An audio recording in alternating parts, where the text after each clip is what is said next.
Seja bem-vindo, seja bem-vinda a mais um episódio do Vendendo Valor. E hoje eu conversei com o Léo Avelar, fundador do Avelar Advogados, um escritório especializado em direito criminal. O Léo é um amigo querido há muito tempo e é um advogado que tem uma cabeça muito bacana olhando para negócios.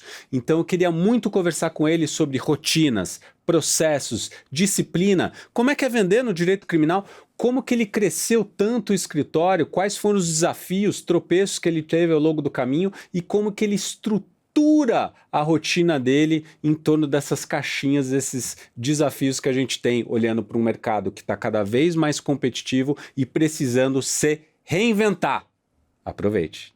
Começa agora Vendendo Valor, um podcast produzido pela Strums, principal referência em vendas no mercado jurídico, com o apoio ESPM. Mas eu lembrei, quando a gente se conheceu, que eu não lembro quanto tempo, mas acho que você tinha pouco tempo de Cassione. E aí eu fui lá dar um treinamento, acho que eu já tinha feito alguma coisa antes, ou a gente estava num segundo. Eu lembro que você entrou no meio. E aí eu não lembro se foi no break que você abriu uma planilha, não sei se você lembra disso. Você me mostrou que era teu funil de vendas, tua planilha de... Lembra disso? Você mandou sua planilha de controle, assim me mostrou os indicadores que você tinha. E eu lembro que minha primeira reação, isso deve ser o quê? 2019? Alguma coisa assim. 2019. E eu lembro que minha primeira reação foi, cara, olha que interessante, olha que diferente, porque isso não era, e não é ainda o normal. Comum. 2, de uma pessoa que passou 18 anos no escritório mega tradicional e que provavelmente uma boutique de criminal que tinha um poder de atração Muito grande. E 3, cara, sendo bem sincero, numa área de atuação que não é a área mais óbvia que você vai achar alguém com essa mentalidade. Sim. Então, a primeira curiosidade que me veio é, de onde veio isso? Isso... Então, onde você construiu esse... Eu acho que aí a gente tem que dar um passo atrás para entender como funciona a minha cabeça, né? Tá. Eu sou extremamente metódico, assim. Extremamente metódico. Eu gosto de entender como as coisas efetivamente funcionam e eu tento criar pilares simples, assim. Começo, meio e fim. E aí, tanto na vida pessoal quanto profissional. Então, assim... E aí vai um pouco da minha história, né? Você falou, eu estava num escritório que era uma boutique criminal, fiquei durante 18 anos lá. Eu tive uma curva de aprendizado gigantesca. Então, assim, experienciar situações de clientes diferentes, de casos complexos, eu já tinha isso, né? Durante 18 anos eu passei por essa curva de aprendizado técnico e de experienciar situações complexas. E aí o que eu percebo sobre isso faltava lá dentro, justamente por essa capacidade de atração muito grande que o escritório tinha, uma análise um pouco mais comercial e de administração, e faltava para mim, tá? Não tô falando pro sócio fundador. Sim. Faltava para mim essa capacidade de avaliação. E aí eu comecei a meditar sobre o assunto e pensar, bom, como funciona isso, né? E aí passa um pouco por essa fase de transição, que eu já estava há 18 anos lá, e por um momento de carreira eu tinha a intenção de sair do escritório, não por escritório, porque tivesse algum problema lá, o escritório é maravilhoso, pessoas maravilhosas, competentes, mas eu tinha a intenção de realmente desenvolver algo mais com a minha cara, um projeto meu, um projeto que realmente conversasse com o que eu vejo como negócio. E aí eu fiz um movimento de mercado, eu estava conversando já com alguns escritórios, e aí essa parte é interessante, porque eu estava conversando com o Big Law, eu estava conversando com um escritório de médio porte que tem uma organização de Big Law, que é um pouco o perfil do Cassione que você mencionou. E aí nessa escolha eu pensei, bom, Big Law, e aí eu nunca tinha passado por um escritório Big Law, eu tinha conversado com algumas pessoas, mas eu não sabia exatamente qual seria o meu papel lá como criminalista, né? Como eu via isso de fora, eu via que seria uma área de apoio, uma área um pouco mais secundária, uma área que não teria assim, a relevância que eu gostaria de ter dentro de uma estrutura maior. E aí, por outro lado, o Cassione tinha um corpo de profissionais maravilhosos, que poderia me dar esse conhecimento e essa curva de aprendizado de administração, de marketing, desenvolvimento de negócio, financeira, entender um pouco como o business funciona. Você saiu um pouquinho daquele ecossistema que você estava vivendo, que tinha um modus operandi já, que vinha dando muito certo, mas, porra, na tua visão, podia mais, né? Podia ter outros elementos. E eu acho que também próprias dinâmicas do mercado, né? Eu acho que eu sempre falo isso, né? Essa questão de contexto. Eu acho que, obviamente, quando você pega esses escritórios que tiveram muito sucesso, e eu digo e repito, e vou repetir bilhões de vezes aqui no podcast, eles não estavam fazendo errado. Porque deu certo. Sim. E deu certo durante muito tempo. Sim. Então seria e continua dando certo em algumas situações. Então acho que é muita arrogância virar e falar que estava tudo errado e tal. Mas do que você está falando aqui, acho que foi esse misto de falar, pô, tem um lugar aqui que eu acredito que pode ser diferente, mas disso, pô, 18 anos, você tomar a decisão de sair, imagino que deve ter sido algo fácil, né? Porque, porra, é um fim de um relacionamento, assim, né? Então, acho que essa força que estava te puxando para esse lugar devia ser uma força que você veio matutando, né? Gerindo aquilo um tempo, né? Com certeza. E aí tem alguns catalisadores, né? Claro, que vão fazendo que esse movimento realmente tenha uma propulsão maior. Claro. Mas eu estava ali num momento, e aí eu tenho essa avaliação, eu estudo muito o mercado como um todo, né? Principalmente o mercado criminal. E aí eu vejo alguns movimentos no mercado, e aí, de novo, não tem nada errado. Algumas pessoas que fazem isso muito jovem, algumas pessoas... E aí, na minha visão, não tem a experiência de curva de aprendizado técnica necessária. Algumas pessoas que acabam deixando o time muito posterior, e aí eu acho que isso pode ser um problema do ponto de vista de motivação, de garra, de energia né? para fazer aquele movimento. E eu acho que esse timing, para mim, foi o timing ideal. Perfeito. Foi o timing perfeito. E aí fazer esse movimento para esse escritório, que era um escritório muito organizado, que eu fui muito bem recebido.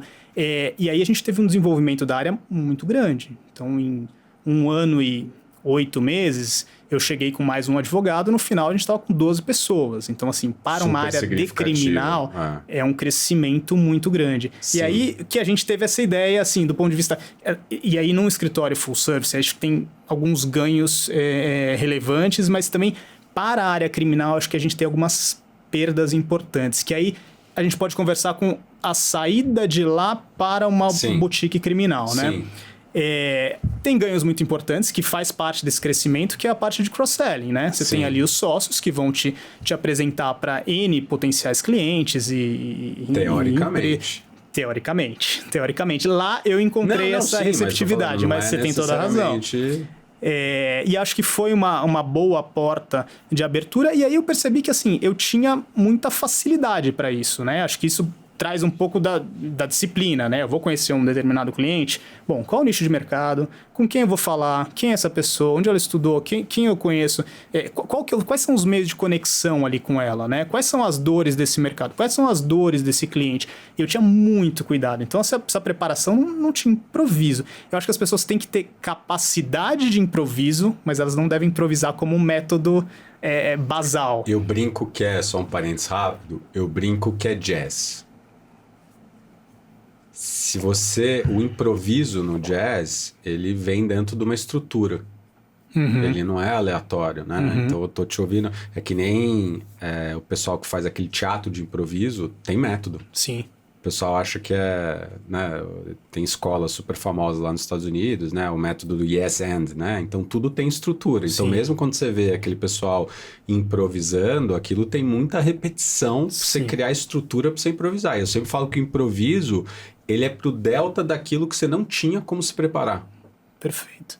Puta, não tinha, cara. Aquilo não tinha como vir vindo, eu vou ter que reagir ao momento, porque ou me veio uma informação, ou me veio um insight na hora, mas essa falta de preparação, ela existe muito. Sim. Eu brinco que o pessoal vai meio que no Uber, no táxi, trocando ideia com quem que a gente vai e tal, não sei o que lá. Só que o cliente, cara, desculpa pelo raciocínio longo, mas assim, o cliente hoje está sem tempo. O que a gente está mais competindo é pela atenção dele e dela. Aí a gente consegue, e a gente não está minimamente preparado para ter aquela conversa, não dá. Não dá. E mesmo que, porque eu já ouvi de tudo, né? Falar, Bruno, mas hoje você é o cara que fala que os ciclos de venda estão mais longos, sobretudo com novos clientes e tirando o ambiente de urgência, né? Então, se você está pensando só no relacionamento, conhecer, abrir portas, você tem ciclos mais longos. Ou seja, você não tem uma urgência, você não tem uma necessidade, o cliente não vai daqui para cá. Claro. Ele vai namorando, ele vai entendendo. Então, tem uma construção. Mas eu falo, sim, só que o cliente só vai ter a segunda conversa se a primeira foi boa. Exato. E a primeira só vai ser boa se você minimamente se preparou para ela. Claro. Então, mas, Léo, eu já vi de tudo. Eu já ouvi de tudo, Bom, a diretora que eu estava falando que a gente entrevistou, ela falou, o pessoal trazendo produto pra gente que não faz sentido do ponto de vista regulatório, porque o banco não é um banco de varejo. Então, assim, o cara tá meio que jogando e reza para grudar alguma coisa, entendeu? Mas, enfim, continua. Então, você tava com esse lugar de, se encontrar nesse lugar de, Mas onde você buscou essas informações? Assim, como que você... Tá bom, você é disciplinado, entendi, mas... Onde que você começou a formar essa estrutura? Foi tentativa e erro? Você leu? Você foi ver vídeo no YouTube? O que você foi fazer? Eu já li um pouco sobre o assunto, assim, mas para mim é uma coisa que me parece quase que lógica, né? Eu tô ali fazendo reuniões com determinadas pessoas, eu tenho isso mais ou menos mapeado. A minha área tem uma particularidade, a área criminal, que em muitas situações aquele assunto se torna um assunto urgente. Então, a gente passa um pouco nesse processo que às vezes é muito longo de compra, de contratação, a gente acaba furando um pouco esse processo por ser uma questão urgente a depender da situação. Mas quando a gente está fazendo uma reunião de prospecção inicial e a pessoa não tem nenhum problema ali premente, a minha maior preocupação é estar ali no top of mind. Quando ele pensar em alguma questão criminal, alguma questão penal, empresarial, tem o Léo. Esse cara, eu fiz uma reunião com ele parecia um cara bem preparado, ele tem uma estrutura, ele é reconhecido no mercado por conta disso. Então, assim, eu já tenho essa pessoa aqui no top of mind. E aí eu comecei a mapear isso, a quantidade de pessoas que eu conversava sobre o tema, que eu fazia algum tipo de reunião de prospecção, ainda que natural, tá? Essas reuniões de prospecção eram muito naturais, não era para chegar lá, para me apresentar e olha aqui, eu vou te atender, não é nada disso. E é engraçado porque agora no escritório, depois que o escritório cresceu muito, tem uma enormidade de advogados criminalistas, principalmente mais jovens, que entram em contato comigo e falam, cara, o que você fez, né? O que aconteceu? Como você cresceu tanto? Como se tivesse, assim, um pulo do gato, né? Um passe de mágica para isso. E não tem, era pura metodologia. Então, assim, o que eu pensei foi, se eu faço aqui o número X de reuniões, essas reuniões viram um pedido de proposta de honorários? Legal, a gente tem aqui um número, né? Então, eu sou um advogado que gosta de matemática, até tem muito advogado que fala, não gosto de matemática, eu acho importante. Aqui tem um percentual de aproveitamento importante. Então, assim, uma boa impressão eu devo ter causado, senão ele não ia me pedir uma proposta, talvez por educação ou não, para fazer parte de um bid ou não. Mas, assim, tinha uma conversão interessante de pedido de proposta. Sim. E desse pedido de proposta, para efetivamente ser contratado ou não, tinha uma proporção muito interessante, assim. Então, aqui, eu acho que eu via de duas formas, né? A primeiro ponto de o contato para a proposta, bom, essa pessoa gostou minimamente do que a gente conversou, alguma conexão foi criada. E aqui nessa segunda parte, eu acho que eu trabalhava com duas vertentes. Olha, efetivamente, essa proposta tem uma precificação interessante, que é coerente com o serviço que vai ser prestado, um bom serviço vai ter uma precificação coerente com isso, e aí eu ia mapeando em nichos de mercado. Bom, esse nicho de mercado recebe bem isso, esse nicho de mercado não recebe tão bem, e a gente tem essas particularidades. E aí a gente ia mapeando com números isso, e a gente criou um baita material interessante com relação a esse tema.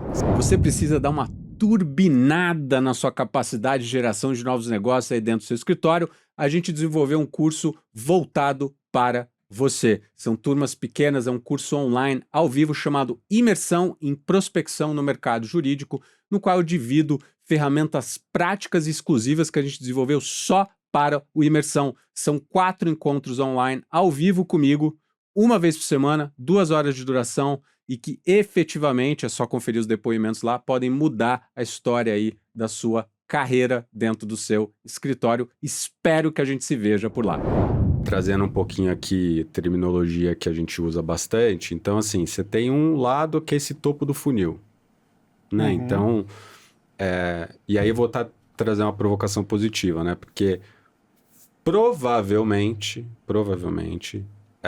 aquele camarada que você fez aquela reunião, Não necessariamente ele dali uma semana, espero que não, né? A gente não torce para isso acontecer, mas não vai ter um problema que você vai precisar. Ou seja, eu preciso me manter top of mind de outras formas também. Não adianta eu fazer uma reunião, que aí vem a dúvida que eu recebo muito, né? Porque sempre que eu tô dando treinamento, eu vejo, sobretudo, o pessoal do contencioso já torcendo o nariz. Não contencioso tributário, contencioso civil, assim. Pô, vender tributário é fácil. Vem ser proativo no contencioso, onde é uma área historicamente reativa. Aí eu brinco e falo assim, cara, eu tive a oportunidade já de treinar em algumas criminalistas.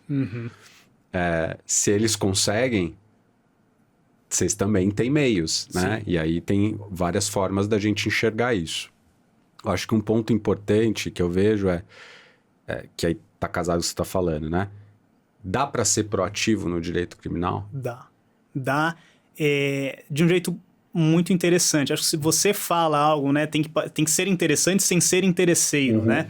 E isso vai muito do quanto é genuíno aquela busca, né? Eu tenho e aí vai um pouco daquela disciplina. Você perguntar quantos jornais eu li no ano, eu li 365. Eu li o jornal todos os dias. Sim. Tipo, isso não é negociável. Então, assim, você tá lendo jornais, aquilo lá é uma fonte de informação do que está acontecendo no mundo. E aí eu tento migrar, e aí com absoluto respeito a todos os criminalistas, que tem criminalistas excepcionais, Sim.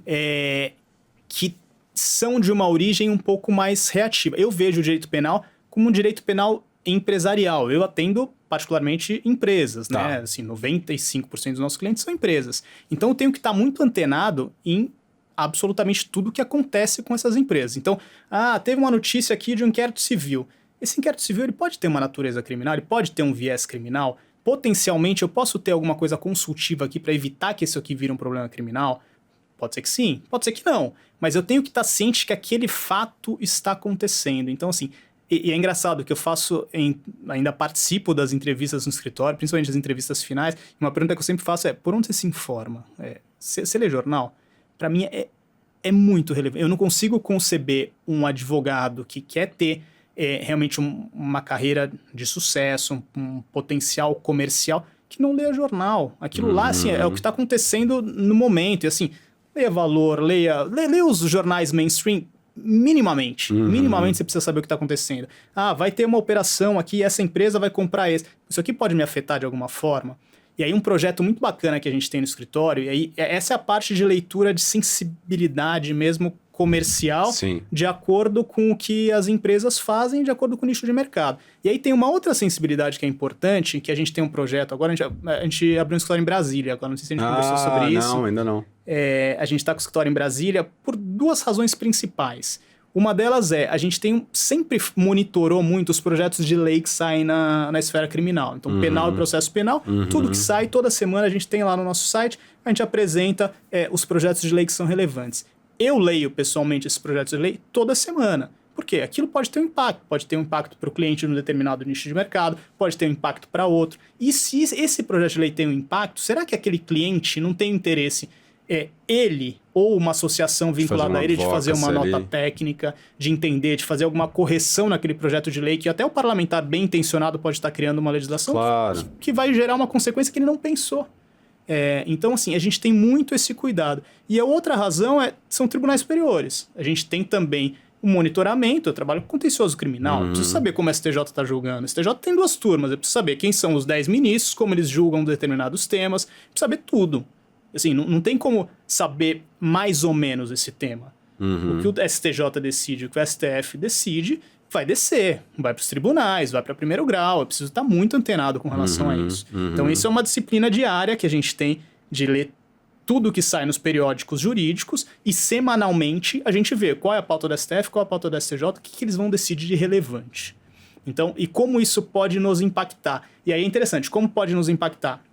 Nos casos de contencioso que a gente tem, que os casos que estão ocorrendo naquele momento, pode ser que o STF decida uma questão que eu vou anular um processo, o STJ a mesma coisa, ou eu estou na acusação para uma determinada empresa, tem um impacto aqui na pena desse caso. Então, assim, essa leitura é uma leitura constante e de disciplina, assim, hercúlea. Isso tem que fazer todo dia. Não adianta fazer, fiz 2 semanas, muito bem, deixei de fazer 4. Não dá, não adianta, Escovar não é o dente, razoável isso, né? É como escovar o dente.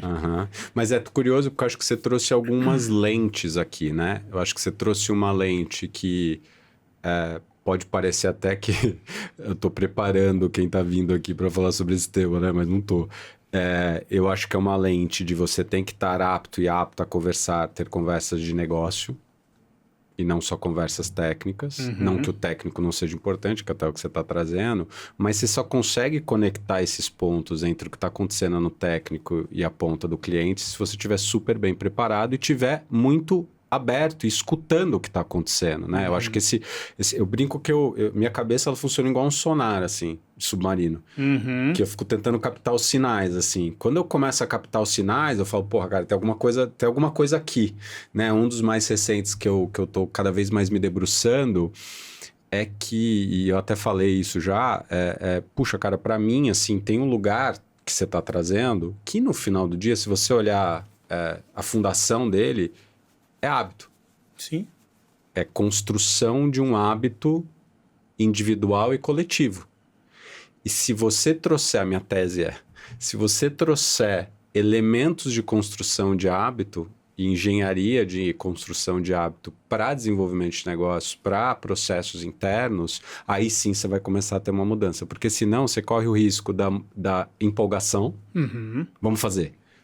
Vamos criar um task, vamos criar um grupo de trabalho aqui, vamos criar um negócio. Aí faz, cara, durante 2 semanas, 3 semanas no máximo, e aí a rotina vem, engole, o negócio começa a se diluir, ninguém lembra mais, ninguém aparece mais nas reuniões, ninguém faz mais nada. Só que se você começa muito fácil, é que nem esporte, cara. Exatamente. Então eu vou começar a jogar tênis. Eu joguei tênis na minha infância, quero começar a jogar tênis. Porra, cara, eu não vou começar 5 vezes por semana, não. Eu vou começar meia hora, 2 vezes por semana, começar meu corpo a entender o que está acontecendo. Aí eu vou otimizar toda a minha musculação e reforço muscular e o preventivo para o tênis, porque é o esporte que eu escolhi que eu vou fazer. E você vai capitalizando nesses juros compostos de tudo que você vai... Eu não vou começar com tudo de uma vez. Eu falo, cara, cria um backlog, então com minha turma. A gente tem várias ideias. E eu... Ano passado, por exemplo, tive várias ao mesmo tempo e falei, cara, terminei o ano destruído, assim... Mas eu falo para ele, assim, cara, vamos tendo as ideias, só que vamos organizar, vamos priorizar, porque execução vai ser a diferença desse negócio. Ideia boa todo mundo tem, né? Eu brinco, todo mundo inventou o Uber antes do Uber, né? Mas ninguém foi lá e fez, né? Então você sempre escuta, eu tive a ideia, porra, legal, cara, mas você não fez. Sim. Então, eu acho que esse lado de priorização, esse lado do porquê eu tô fazendo. Eu tô fazendo isso porque minha tese é essa e eu vou medir dessa forma. Para mim, isso é fundamental. Eu não acho que o mercado jurídico precisa ter 1 bilhão de KPIs olhando do ponto de vista comercial. Não precisa. Eu sempre brinco, o Corolla serve. Sim. Você não precisa ter a Ferrari dos indicadores, do dashboard, não sei o que lá. Se você trabalhar com taxa de conversão, que é o que você estava trazendo, né? Taxa de conversão por fase do funil e taxa de conversão total, e você começa a olhar onde que eu estou tendo a quebra, você começa a ter dado para você avaliar. Então, por exemplo, já te falando, a nossa, por exemplo, é um pouco diferente. Assim... A gente vai muito bem do contato à identificação de necessidade, que é uma etapa que eu incluo aí, porque uma coisa é eu ter o contato com você, outra coisa é a gente ter uma demanda, ter uma necessidade que ou eu te trouxe ou eu consigo conectar com alguma coisa que eu já estava fazendo.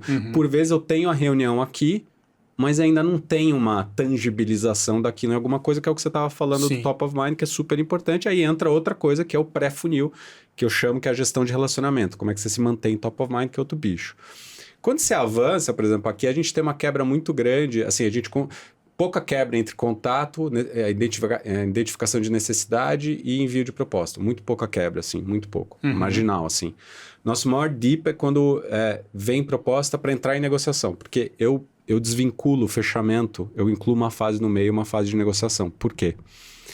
O cliente que começou a negociar com você, ele está mais próximo de fechar do que aquele que você só mandou a proposta. Sim. Ele, de certa forma, ele está te mandando um sinal. Não quer dizer que você vai fechar. Mas aquele que já começou a engajar com você numa negociação... Tem interesse. Ou se não é necessariamente, aí você pode falar, você pode entrar no sexo dos anjos, se é parte do fechamento ou não, ou aquele cara que minimamente começou os trâmites, sabe? Você virar fornecedor autorizado lá dentro. Por exemplo, eu tava numa que desvinculou, né? Então eu tava com a área que tava me contratando, isso é uma empresa, né? Eu tava com a área que tava me contratando, que de vez em quando eu faço outros setores também. É minoria, mas eu faço. E aí veio para a área, ali eu não lembro se é procurement ou uma área financeira mesmo, que é a área que fecha a proposta e tal, e é uma empresa global, então vem tudo lá dos Estados Unidos, não sei o que lá, todos os padrões deles. E aqui eu não fechei ainda direito, porque eles queriam um prazo de pagamento super extenso, aqueles negócios D mais eternos. Aí eu falei, cara, não vai rolar, não foi o que a gente combinou, e a gente tava nesse... Né? Aí, de repente, aqui a área técnica vai dizer, Bruno, a agência já vai emitir tua passagem, porque vai ser em Curitiba, tal, não sei o que lá. Eu falei, cara, eu tô contratado, né? Isso aqui vai rolar. Então, pra mim, é mais perto do que aquele que eu só... Entendeu onde eu tô chegando? Entendi. Aí o ponto que eu ia chegar é, pra gente hoje, quando a gente monitora essa queda, você fala, você tá errando? Né? Você está tendo uma queda. Para a gente, não. Porque a nossa visão hoje eu estou tendo essa quebra por uma questão de posicionamento. Então, eu tenho que ter essa quebra. Sim. Porque, por vezes, uma taxa de conversão muito alta significa que você está cobrando mal. Sim. Então, eu acho isso tão fascinante, porque assim, e de novo, eu não tenho a resposta absoluta para tudo, é um pouco disso. Você vai monitorando setores, é que a gente é muito nichado, né? Mas você vai monitorando setores, você vai monitorando, puta, esse é um setor que gosta mais desse jeito, ou a dor é mais latente nesse aqui, esse aqui a gente consegue ter uma entrega de valor maior. Mas eu acho que, minimamente, quando você começa a olhar isso, por exemplo, você vai largar o ano, você deve ter isso no detalhe. Cara, se eu tenho uma meta de trazer X milhões de faturamento e minha taxa de conversão é tanto, e meu ticket médio por proposta é mais ou menos isso, você divide no consultivo contencioso, vai dividindo ali, você sabe quanto que você tem que prospectar. Sim. E aí vira um exercício mais direto, né? De falar assim, cara, eu tenho que abrir X oportunidades. Sim. E aí vira obsessão. E eu acho que aí tem uma... Você trouxe um ponto importante, né? Que é o quanto isso é parecido com esporte. A gente já falou sobre isso, eu fiz esporte competitivo há muito tempo, fiz triatlon 20 anos. Então eu estou muito acostumado com esses projetos de longo prazo. Né? Então, assim, eu lembro que eu tinha um treinador, comecei no triatlon, não era ruim, assim, eu chegava mal. E aí eu falei, bom, eu quero ficar bom nisso aqui, o que eu preciso fazer? Sim. Quem são os caras bons do mercado? Quem são os caras bons aqui do esporte? Quem que eu vou emular, são né? esse aqui... Treinador tal, ele treina tanto. Deixa eu entender o que ele faz, né? Vou repetir isso. Se ele consegue, eu também consigo. E aí, quando eu falava com o treinador, ele falava, bom, isso aqui é um projeto de 3, 4, 5 anos. Então, para mim, é muito natural. Se eu falar para você, quero fazer aqui supondo, um processo de internacionalização do escritório. Um projeto de 5 anos. Ok. Para mim é muito natural escutar projetos de longo prazo. E assim, seguir com consistência diariamente ao longo de 5 anos, para mim é muito natural. Então, assim, isso é uma questão minha, né? Pessoal. E aí eu tento replicar isso no escritório. Mas isso é uma fortaleza, cara, porque voltando à construção de hábitos, o grande problema de construção de hábito é que a recompensa do bom hábito, ela é no tempo. Independentemente de qual é. Pouquíssimos você vai ter um negócio ali mais imediato, né? Você está falando sobre nutrição. Seus exames de colesterol e o resto, o seu check-up não vai ficar bom em uma semana que você começou a comer e se alimentar melhor. Esporte, seu músculo não vai crescer em 2 semanas. Agora, a consistência é premiada. Então, esse diferimento da recompensa, né? Você conseguir olhar para frente e falar assim, cara, eu tô mirando para lá e eu sei que... Eu sempre falo, né? Ter a meta não muda nada. Na Olimpíada, todo mundo tem a mesma meta. Só que não é isso. É o sistema que você cria para suportar. Você é tão bom quanto os seus sistemas que você criou, os seus processos que você criou. E o quanto você se apaixona pelo processo. Se você apaixonar pelo resultado, pode ser um problema. Você tem que se apaixonar pelo processo, fazer isso aqui todo dia. Isso aqui é muito legal. Pô, eu sou apaixonado pela minha profissão. Isso aqui eu gosto de fazer todo dia. Por isso que, também, se você não gostar daquilo, é um martírio, né? É impossível você fazer isso todos os dias com consistência. Eu acho que tem várias facetas do que você está trazendo. Porque eu acho que, por vezes, e a gente é interessante porque esse tema já surgiu aqui, a gente se apaixona conforme a gente vai ficando bom. Então, você vai... Pô, ficando mais confiante naquilo, aquilo vai gerando em você... Ou às vezes se apaixona por facetas daquilo, né? Você fala assim, puxa, cara, eu não gosto de sentar e fazer petição, fazer um negócio, mas eu adoro resolver problema do cliente. E eu gosto de ser um resolvedor de problema e o direito criminal é um jeito para mim que eu resolvo esse problema. Ou não, você fala assim, cara, isso para mim conecta com uma fortaleza minha, sempre fui muito rápido nisso aqui e o que eu vou valorizar, na verdade, é a qualidade de vida que eu vou ter a partir desse negócio. Por que eu tô te dizendo isso? Porque eu acho que por vezes a galera quer e voltando aos maus hábitos, né? O impacto ruim dos maus hábitos é no tempo. Sim. E esse é o problema. Se eu começar a fumar, nunca fumei na minha vida, mas se eu começar a fumar agora, não vou passar mal amanhã. Só que os juros compostos servem para o bem e para o mal. Com certeza. Então, quando você junta recompensa no prazo, diferida para o bom hábito, com uma recompensa imediata para o mau hábito, que é a sensação de prazer, a sensação, né, daquela recompensinha do negócio, você tem uma bomba nas mãos. Sim. Por isso que a gente tem tanta dificuldade de quebrar esses bons e maus hábitos. Mas se você começa a olhar, eu estava até curioso, né? Porque eu em vários momentos agora, nessas últimas semanas, eu lembra do Sonar, né? Eu comecei a ouvir esportistas diferentes falando sobre derrota, né? Tênis. Né, os top 3, cara, você pega o Federer, essa é uma estatística do Federer que ele perdeu, sabe, ele ganhou acho que 51% dos pontos dele, alguma coisa assim, é meio quase 50-50, assim, ou seja, porra, na unha ali. O Jordan, tem aquele comercial ontológico da Nike, que ele fala quantos arremessos ele perdeu, quantos arremessos de final de jogo ele perdeu, quantos jogos ele perdeu. Eu acho que o atleta, de certa forma, nessa linha de amar o processo, como ele tem uma rotina muito regrada, e ele enxerga aquilo de uma forma mais clara, que toda a derrota vai acontecer. Sim. É fato, assim, não tem um atleta que não vai perder, assim, isso tá dado. Vai perder muito. Muito. Vai perder muito. E em algum momento, né, nem todos, e aí tem essa discussão também, né, nem todos, mas quando você pega os top performers, cara, e é muito louco quando você pega aquelas histórias dos caras que eram medianos, porque tem também o negócio do Messi. Ah, não, o Messi com 12 anos. Tá bom, o Messi é um ET, cara. O Michael Jordan não entrou no time do primeiro time do high school dele, ficou pé da vida. O Kobe Bryant, eu amo, né, a história. O Kobe Bryant teve 0 pontos numa temporada. Sim. Quando você fala isso, e ano seguinte ele virou All-American. Sim. E aí a conta que ele fez foi o seguinte, cara, quanto que a galera treina? Ah, a galera treina tanto. Tá bom, se eu acordar às 4 da manhã, eu consigo ter um treino a mais que todo mundo... eu consigo treinar antes da escola e depois consigo treinar à tarde. Se eu tenho um treino a mais durante a temporada inteira, isso significa que no total eu vou ter X horas de treinamento a mais que todo mundo. Ele fez conta. É matemático, é lógico isso, é evidente.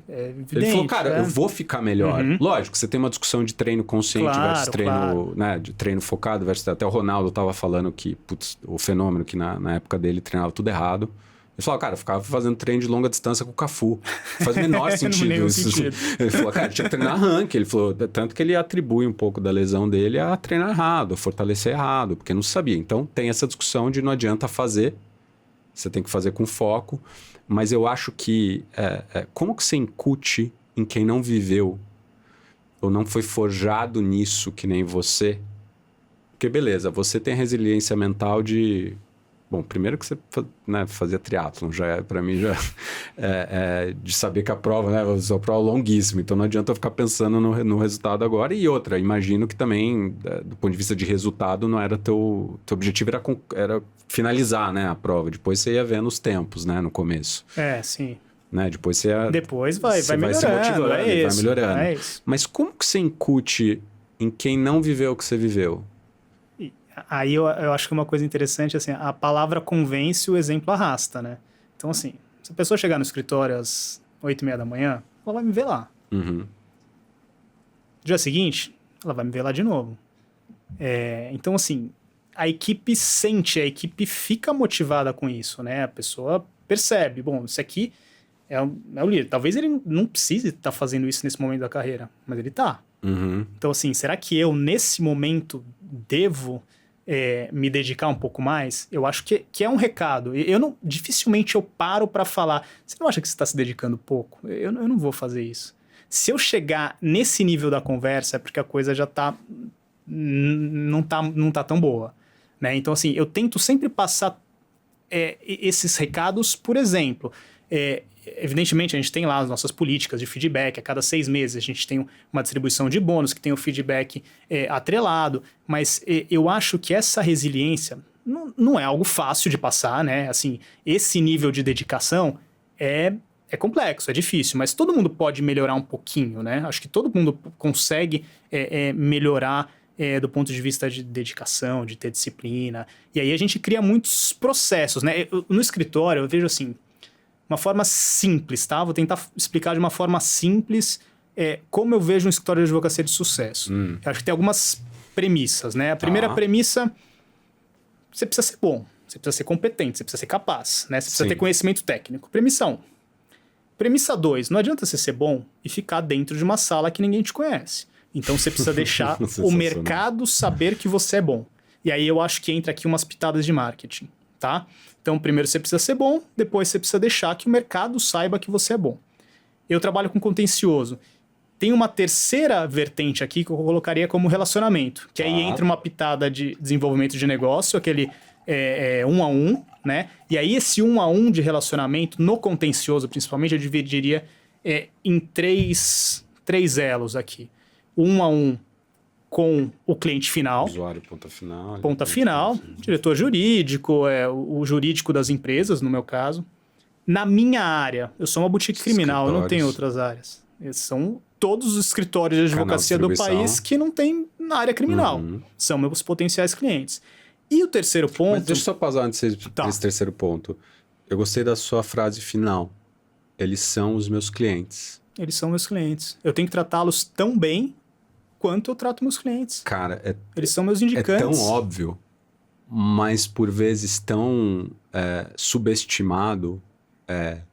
É uma venda. Sim. E eu preciso, de alguma forma, agregar valor para a tua prática e que você enxergue valor naquilo e que você vá considerar que aquilo é um negócio que vai, render fruto para todo mundo. Sem dúvida. E ter esse carinho, né? Eu vejo, depois vamos para a terceira, processo de internacionalização. Eu apoio muito mais na preparação do que definir para onde tem que ir, não sei o que lá, porque eu acho que cada um tem sei lá, tem um escritório que ele montou um nicho numa região específica da Espanha. E foi animal. E por aí vai, né? Mas quando eu tô construindo com eles, eu falo assim, cara, você tem que usar o mesmo playbook que você usa para uma reunião de prospecção.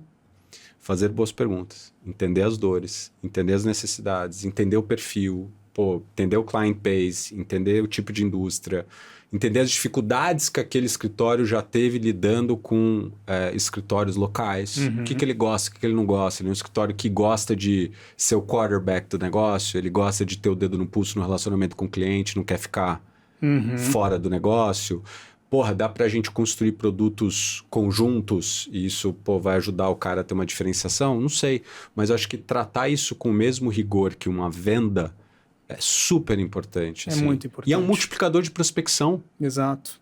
E acho que você tocou num ponto importante. Tem aquele advogado parceiro que indica que ele quer estar no detalhe, ele quer estar próximo, e tem aquele que ele quer ele quer só indicar, olha, esse cara vai resolver teu problema, esse cara vai trabalhar, vai te atender muito bem, e não quer participar daquilo. E aí você tem que entender, você tem que ter essa leitura, você tem que ter essa sensibilidade, né? Total, porque senão o cara pega a birra de você. Você não pode alijar aquele que quer participar. Assim como você não pode ficar chamando que não quer participar. Eu não quero. Total. Então essa sensibilidade tem que ser... E aí também tem uma parte de sensibilidade, de leitura, mas tem uma parte de organização. Você pode ter ali uma tabelinha. Olha, fulano, beltrano, áreas tais, esse participa, esse não. Você tem que ter. Cara, é fundamental, Léo, porque assim, eu sou pequenininho. Você já tá aí... Depois quero falar mais sobre esse crescimento também. Pra gente, isso é vital. Porque é uma força multiplicadora. Eu quero que você chegue no terceiro, que eu tenho outra pergunta a fazer. Mas hoje, por exemplo, 100% sou eu. A gente tem uma equipe pequenininha, com 2 pessoas, tal, estamos crescendo aos poucos.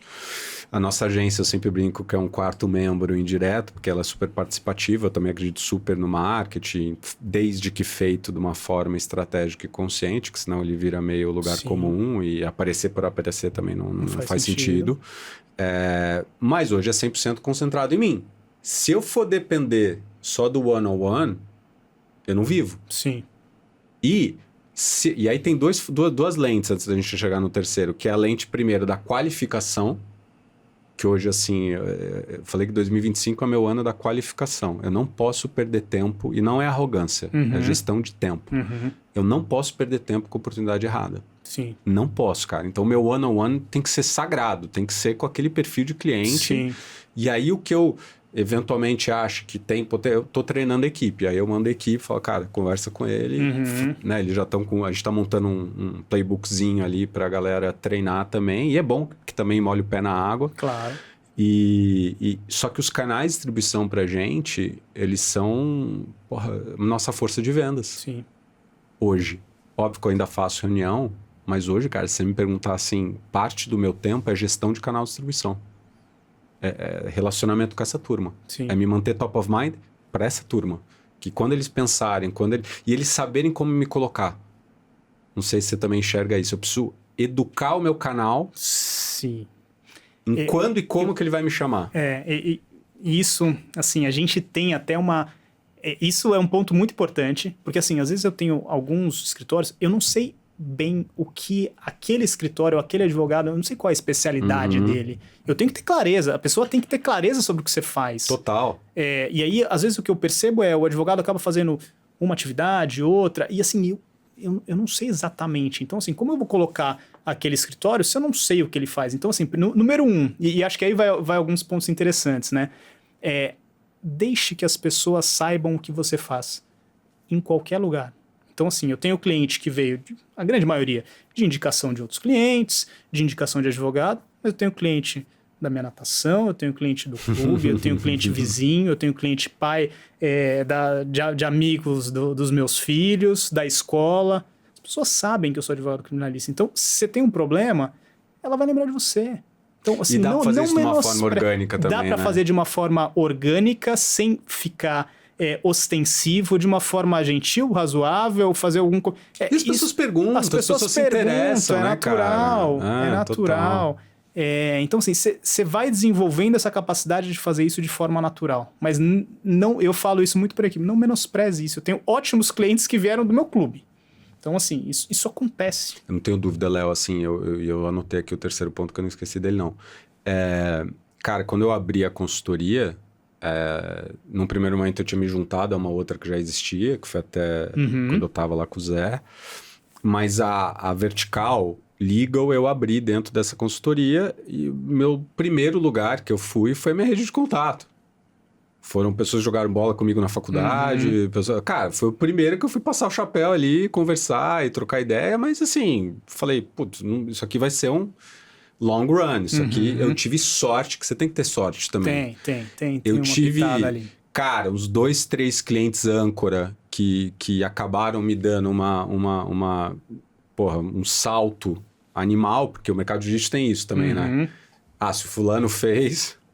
Né, de certa forma tem um stamp of approval ali, e isso acabou alavancando a gente, mas eu sei que foi um misto de sorte com, obviamente, também fazer. Então, putz, eu fui fazendo, aí foi one-on-one mesmo, garimpando e fazendo, mas eu acho que as pessoas ficam muito envergonhadas de trazer esse tipo de tema, esse tipo de assunto. Eu acho que quanto mais orgânico você vai fazendo, e aí pra mim o storytelling é animal. Porque se você, tô no churrasco com você, e eu te conto uma história, eu falo, porra, cara, essa semana tava cuidando de tal coisa, aconteceu isso aqui e tal. Cara, mas o que você faz mesmo? Faço isso aqui. E ter naturalidade de conversar, e às vezes também não conversar, falar assim, cara, porque senão você fica um baita de um mala que só fica falando sobre aquele assunto. Eu acho que quanto mais você faz isso, sem a expectativa curto-prazista, a gente sempre volta para isso, né? Sem expectativa curto-prazista que aquilo vai render um negócio... mais você está semeando coisa e plantando coisa, que daí as pessoas... Eu sinto esse lugar da curiosidade. Pelo menos comigo acontece muito isso. Eu vejo já a linha do tempo da jornada. puta, te conheci não sei aonde num jantar. Aí, você é escritório de advocacia, não sei o que você faz, Bruno? Cara, eu trabalho com essa parte comercial voltada para o mercado jurídico. Nossa, eu não sabia que tinha gente que fazia isso. Pois é, cara, tem um negócio de mercado e a gente começa a trocar ideia. Não falo nada, cara, não falo que tá aqui meu cartão, não faço absolutamente nada. Aí a pessoa vai e me adiciona no LinkedIn. Aí ela começa a curtir meus posts. Aí eu vejo que tem um nível de engajamento que me permite, eventualmente, falar, porra, cara, a gente falou aquele dia, vamos tomar um café, porque tem uma... né? Eu tenho uma fagulha ali Sim. de, teve interesse. Porque se eu chego toda vez muito quente, se eu chego toda vez oferecendo, aí volta aquele negócio sem interesseiro e ninguém quer conversar com você, né, cara? Então, assim, para mim, eu acho que a gente precisa desmistificar esse lugar e o potencial que ele pode te levar, e parece tão pequeno, mas ele é tão importante.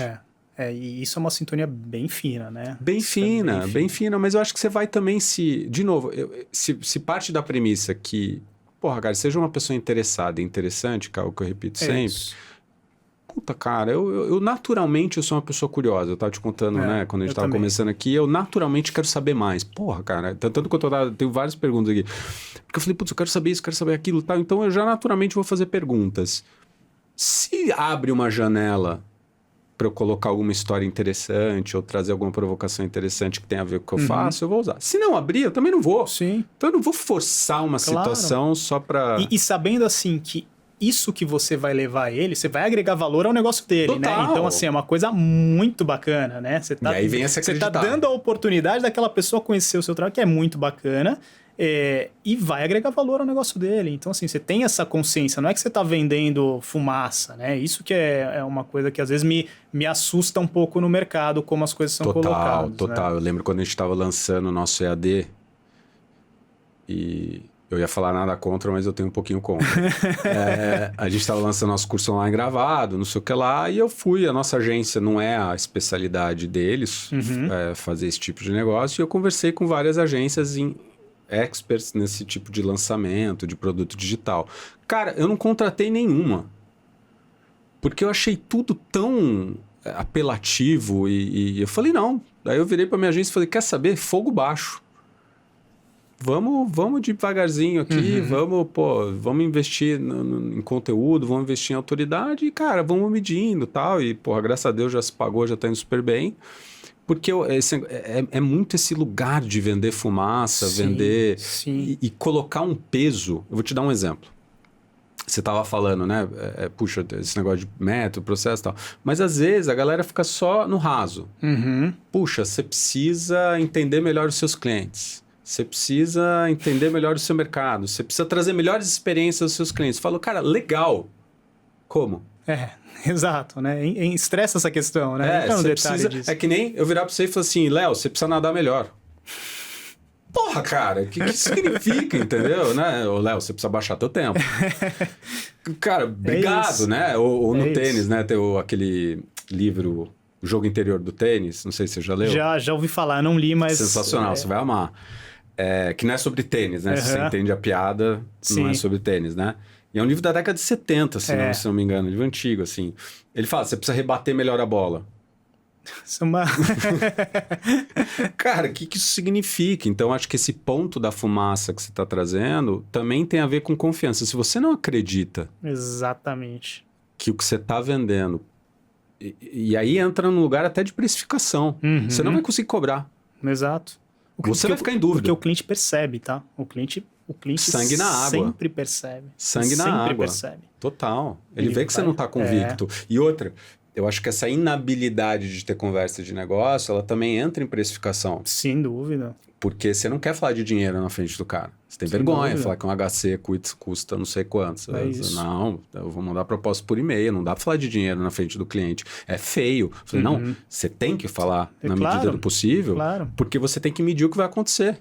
Eu tenho que medir tua reação. Então, eu sempre falo, cara, ele sempre me pergunta, Bruno, mas quando que eu falo de preço? Eu falo, cara, as soon as possible, o mais rápido possível, desde que você tem alguns elementos. Você tem uma visão da necessidade do cliente. você tem uma visão clara dos objetivos do cliente, que isso não necessariamente, muitas vezes o cliente tem a necessidade, mas você tem que saber o que ele espera, quais são as expectativas, que a gente chama de jobs to be done, né? O que ele efetivamente quer daquilo, quais são as expectativas e tal. Tudo bem que por vezes no criminal isso pode estar mais cristalino, mas porventura em outros casos... Em outros casos não. Não tanto. E outra, você precisa saber onde que você está do ponto de vista de contexto. Puxa, onde que eu entrei nesse ciclo de compra, né? Em que fase que eu tô? Onde que eu tô? Porque você estava falando, puxa, às vezes a gente já vem com a demanda da urgência. Tudo bem, mas isso também pode levar a uma comoditização. Sim. Porque às vezes se eu tô muito tarde, a não ser que eu tenha, né, esse ponto de entrada tenha sido escancarado por um canal de distribuição ou super bem e eu esteja muito diferente ali, eu resolvi uma bucha igual para um cliente que me recomendou para esse cara, ou seja, eu tenho um contexto favorável... Eu tô entrando eventualmente numa roubada. Sim. Que é o cara só tá basilando o preço, eu tô entrando lá só pra compor bid. Ou eu tô entrando numa comoditização mesmo. O cara tá conversando com 3, 4, 5, quer ver ali quem que vai atender ele e vai ver qual é o melhor. Se essa análise tá bem feita, eu preciso medir tua reação. Sim. Eu preciso falar, cara, né, se é algo que eu consigo inferir ali, dar uma estimativa, ó, normalmente a gente trabalharia assim, assim, assado e o valor né, entre tanto e tanto. Eu preciso ver tua reação. O pessoal morre de medo de fazer isso, Léo. Sim, é verdade.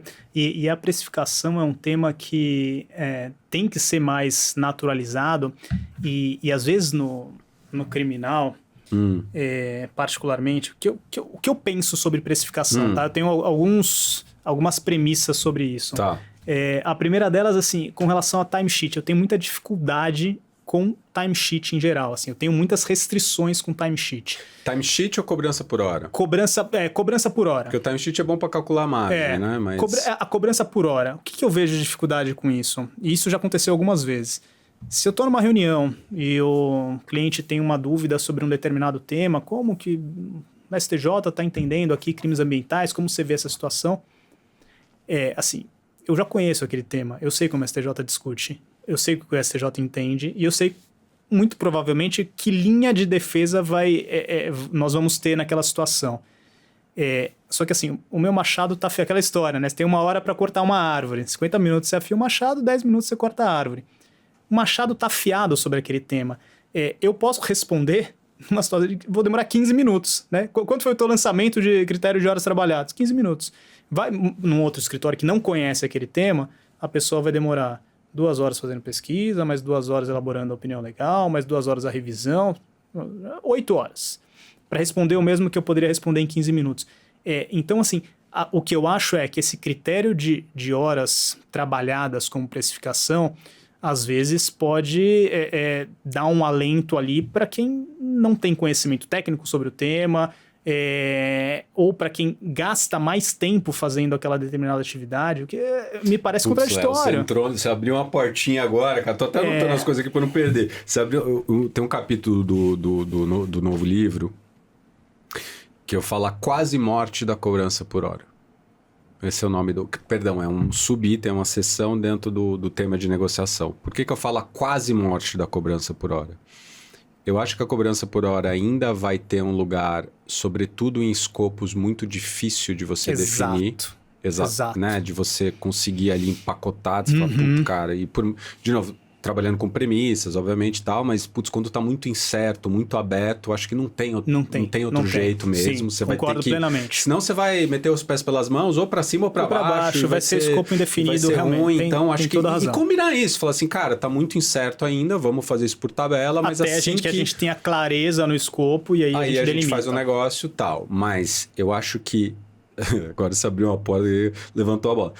Eu acho que tem várias ineficiências por trás desse modelo. Número 1, você não está premiando impacto e nem tudo que você construiu para dar aqueles 15 minutos ali, todo o machado que você afiou, e você não está premiando isso.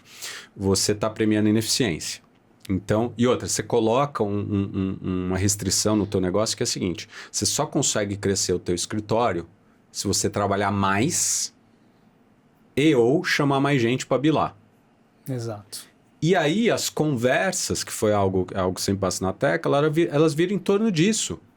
Horas biladas e pagas. Sendo que no final do dia, não é do interesse do cliente. E você gera um outro efeito perverso, que é o seguinte. Se porventura você e sua equipe acharam que tinha que se debruçar 10 horas sobre um determinado assunto, porque ele era importante. Se o cliente olha a tua fatura, ele vai falar, porra, cara, por que vocês? Era um assunto que você já devia saber. Ele vai discutir, você devia... É uma discussão... Vai entrar numa dialética ali que é horrível. Fim, que é desgastante. Porque às vezes você... Porra, você fala, cara, para eu prestar o meu melhor serviço, eu acho que eu vou precisar fazer isso. E você tem um alinhamento de interesse. Óbvio, tem que trabalhar bem em premissa, tem que trabalhar bem em escopo. Eu não estou falando que você tem que entubar o risco todo pro teu lado. Mas quando você consegue olhar que, putz, por isso que assim, a gente não trabalha, nunca trabalhou. Mesmo quando a gente abriu o braço de consultoria, meu maior pavor, e eu tenho muito cliente que vem. Não, por que você não faz, vende X horas? Eu falo, cara, eu não vendo hora. Eu não vendo hora. Eu vendo impacto. Sim. Se você me falar que teu problema é desse tamanho, cara, é assim que a gente propõe resolver. Pode contratar a gente ou não. E, pô, isso aqui pra mim, eu não falo desse jeito, mas pra mim tá barato. Porque eu tava até brincando que eu dei um treinamento no Rio. E aí a gente tá fazendo um projeto desde o ano passado, né? Desde o segundo semestre. E aí a gente fez um movimento no final do ano, que eu acho que é um gatilho que muitos perdem. Que teu primeiro trimestre ele é construído no final do ano. Meio outubro, naquela última perna ali. O primeiro trimestre é reflexo do seu quarto trimestre, na verdade. E a galera dá uma barrigada de faturamento no primeiro trimestre e usa todas as desculpas do mundo. Não, o cliente está de férias, a gente tem carnaval, a gente tem não sei o que lá. Só que, cara, termina março e a galera começa a acordar e perder um quarto do ano. Para mim é inconcebível. A gente fez um movimento simples lá com eles de como que a gente ia trazer a partir de outubro um foco no primeiro trimestre. Então eu não estava com foco de fechar naquele ano. E cara, teve uma sócia lá que foi animal. Converteu 2 projetos, um bem grande assim. E eu fiquei sabendo disso no próximo, que foi em fevereiro. Aí ela contou essa história. Aí eu virei pro manager partner, o Carioca Figura, eu falei assim, ô Pedro... Olha aí, ó, o retorno do investimento do teu negócio. Ele deu risada, porque volta ao negócio de acreditar. Sim. Se eu não acreditar que aquele... Lógico, de novo, né, gente? Assim, o cliente que já percebeu o valor, já obteve o valor, é mais fácil ele enxergar. O cara que está começando... mas eu acho que quando você começa a pegar esses elementos, você vê o quanto que a cobrança por hora cria incentivos perversos, consciente ou inconscientemente. Você cria uma dinâmica com o cliente muito ruim. O jogo de enganação do CAP. CAP é um jogo de enganação. O cliente parte de uma premissa que, não, com o CAP eu tenho meu limite, mas vai ficar abaixo. E no final do dia, se você for para a causa raiz, o que o cliente realmente quer é previsibilidade. Sim.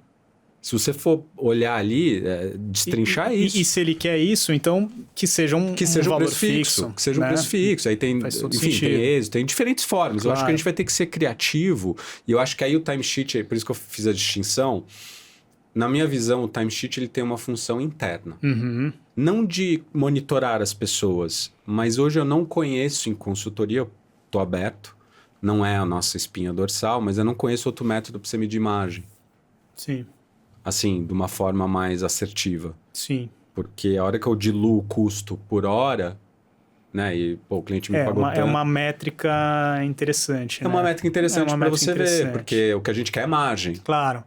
O que importa no final é isso, né? É o spread, é o lucro da operação. E até sobre isso, assim, eu vejo... E aí pensando um pouco desse movimento de escritório full service para uma boutique criminal, né? O que eu via como algumas dificuldades de ter uma área criminal relevante, forte, pujante dentro de uma estrutura full service. Primeiro problema, conflito de interesses. É uma coisa que surgia muito. E isso me incomodava bastante.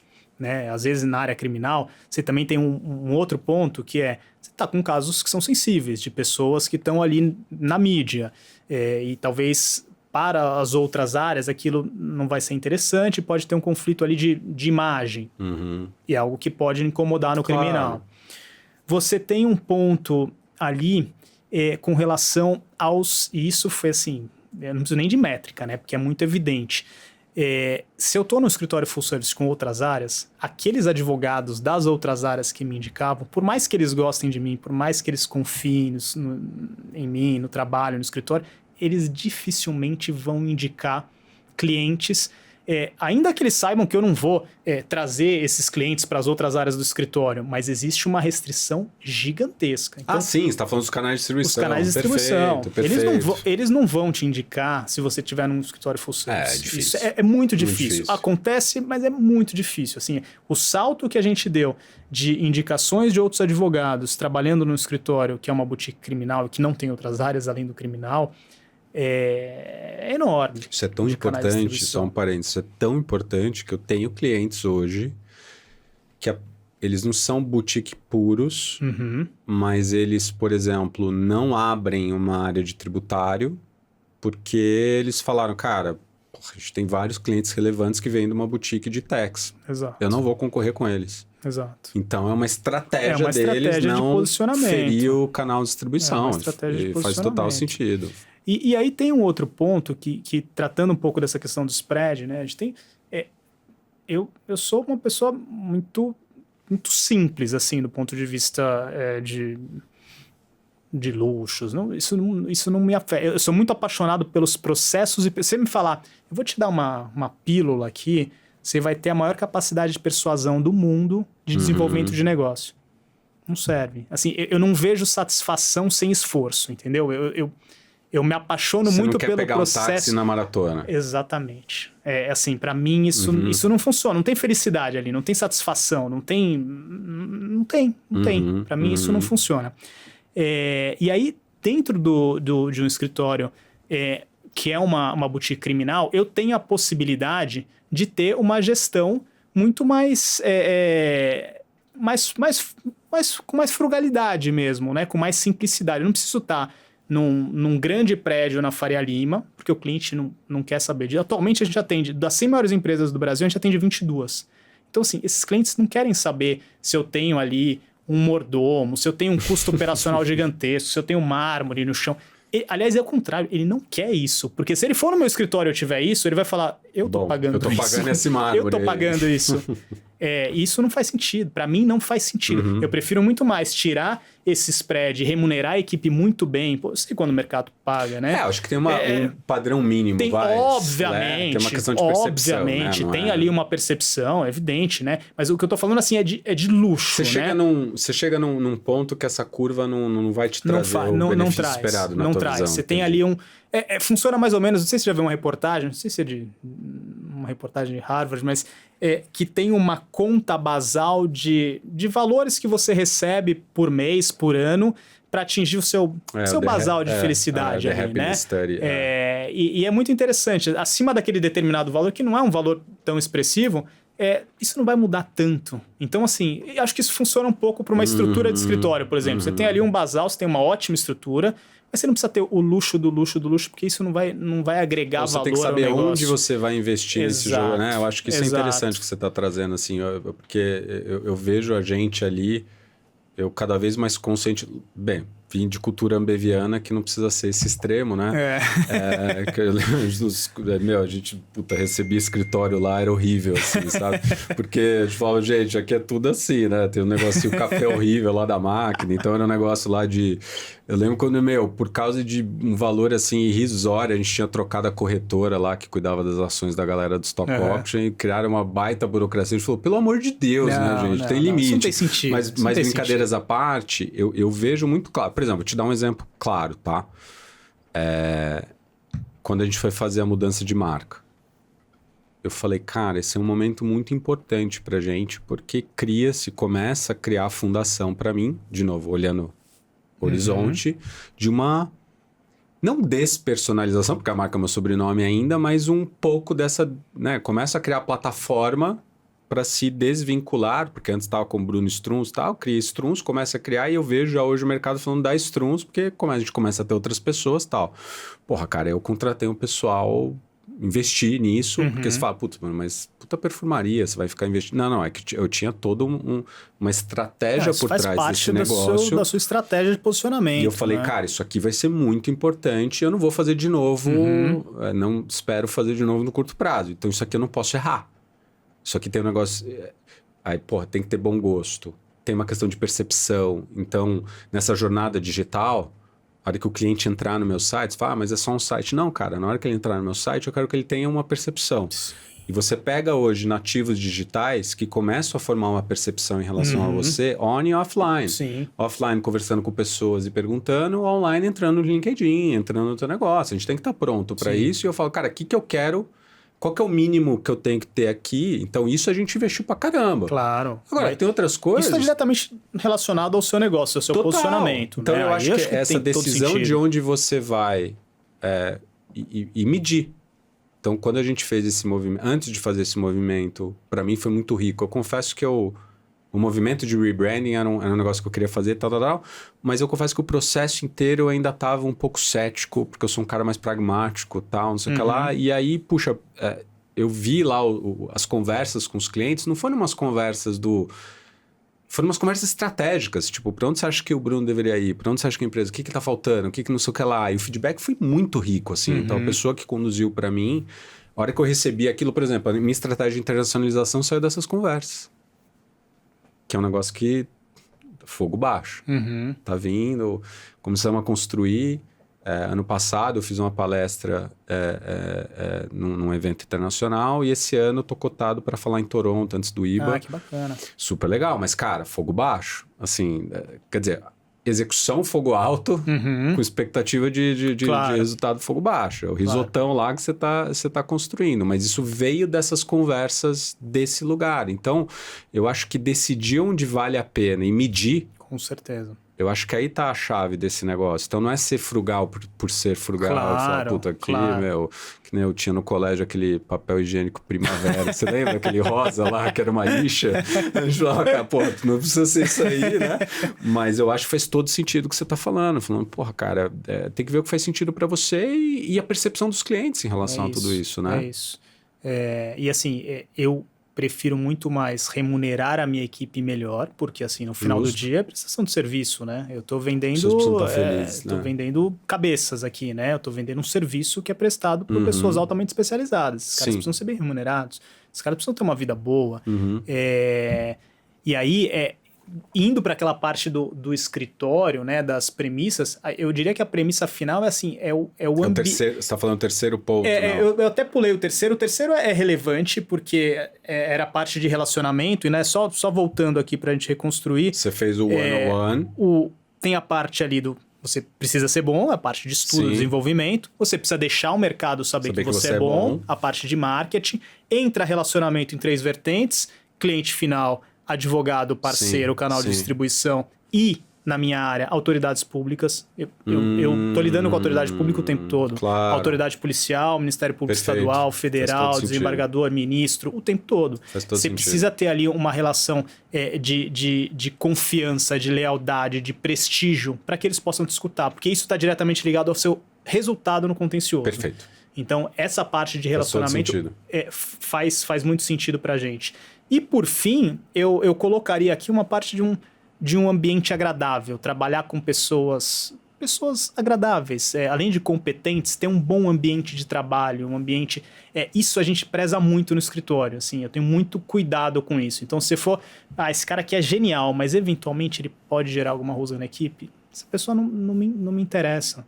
Eu quero ter uma equipe que tenha um bom ambiente para fechar isso, para fechar esse elo. Então, ter uma equipe competente, deixa o mercado saber que é competente, prezo aqui o relacionamento com essas 3 premissas e tenho um bom ambiente de trabalho. Pô, eu acho que isso, de forma consistente, perene, no tempo, a chance de dar errado é baixa. Mas vocês tiveram um crescimento super significativo nesses 4 anos e meio aí de escritório. Quais foram, olhando para trás, desde a tua fundação, né, do escritório e agora, cara, quais foram os maiores aprendizados? O que você acha que a galera subestima em empreender no mercado jurídico?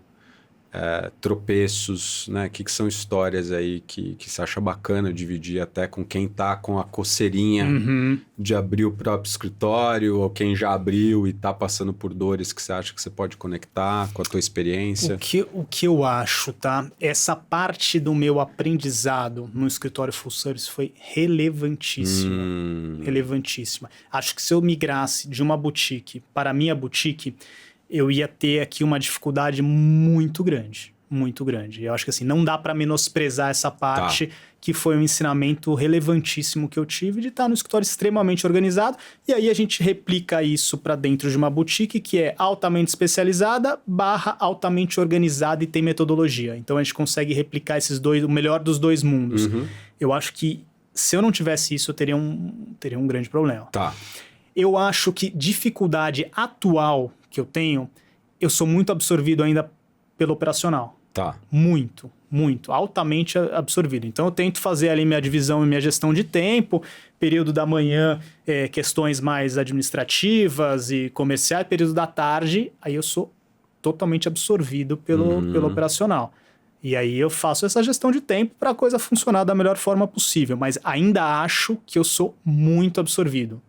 Essa parte é uma parte difícil. Talvez uma característica pessoal, né, um pouco mais centralizador, querer saber o que está acontecendo em todos os casos. A gente tem um volume muito grande de clientes, de casos, então isso é um aprendizado que eu preciso ter.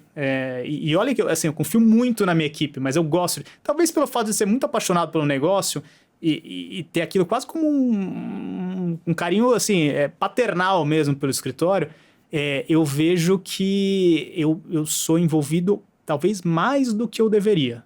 Mas aí nesse ponto que você está falando do seu envolvimento, o que eu vejo, não só em boutiques, mas boutiques com certeza, mas em outros escritórios de diferentes tamanhos também, e eu me surpreendo toda vez com o tamanho dos escritórios onde eu vejo esse problema, que é a hiperconcentração dos esforços de prospecção. Então, já vi de tudo. Já vi escritório com mais de 40 sócios, que 4, 5 traziam 80% da carteira, história de boutique também. E aí, já vi aqueles que têm o receio, puxa, se o fundador sair, isso pensando em pessoas que já que estão em idade de pendurar a chuteira e tal, o cara fala, porra, quando não tem futuro escritório, né?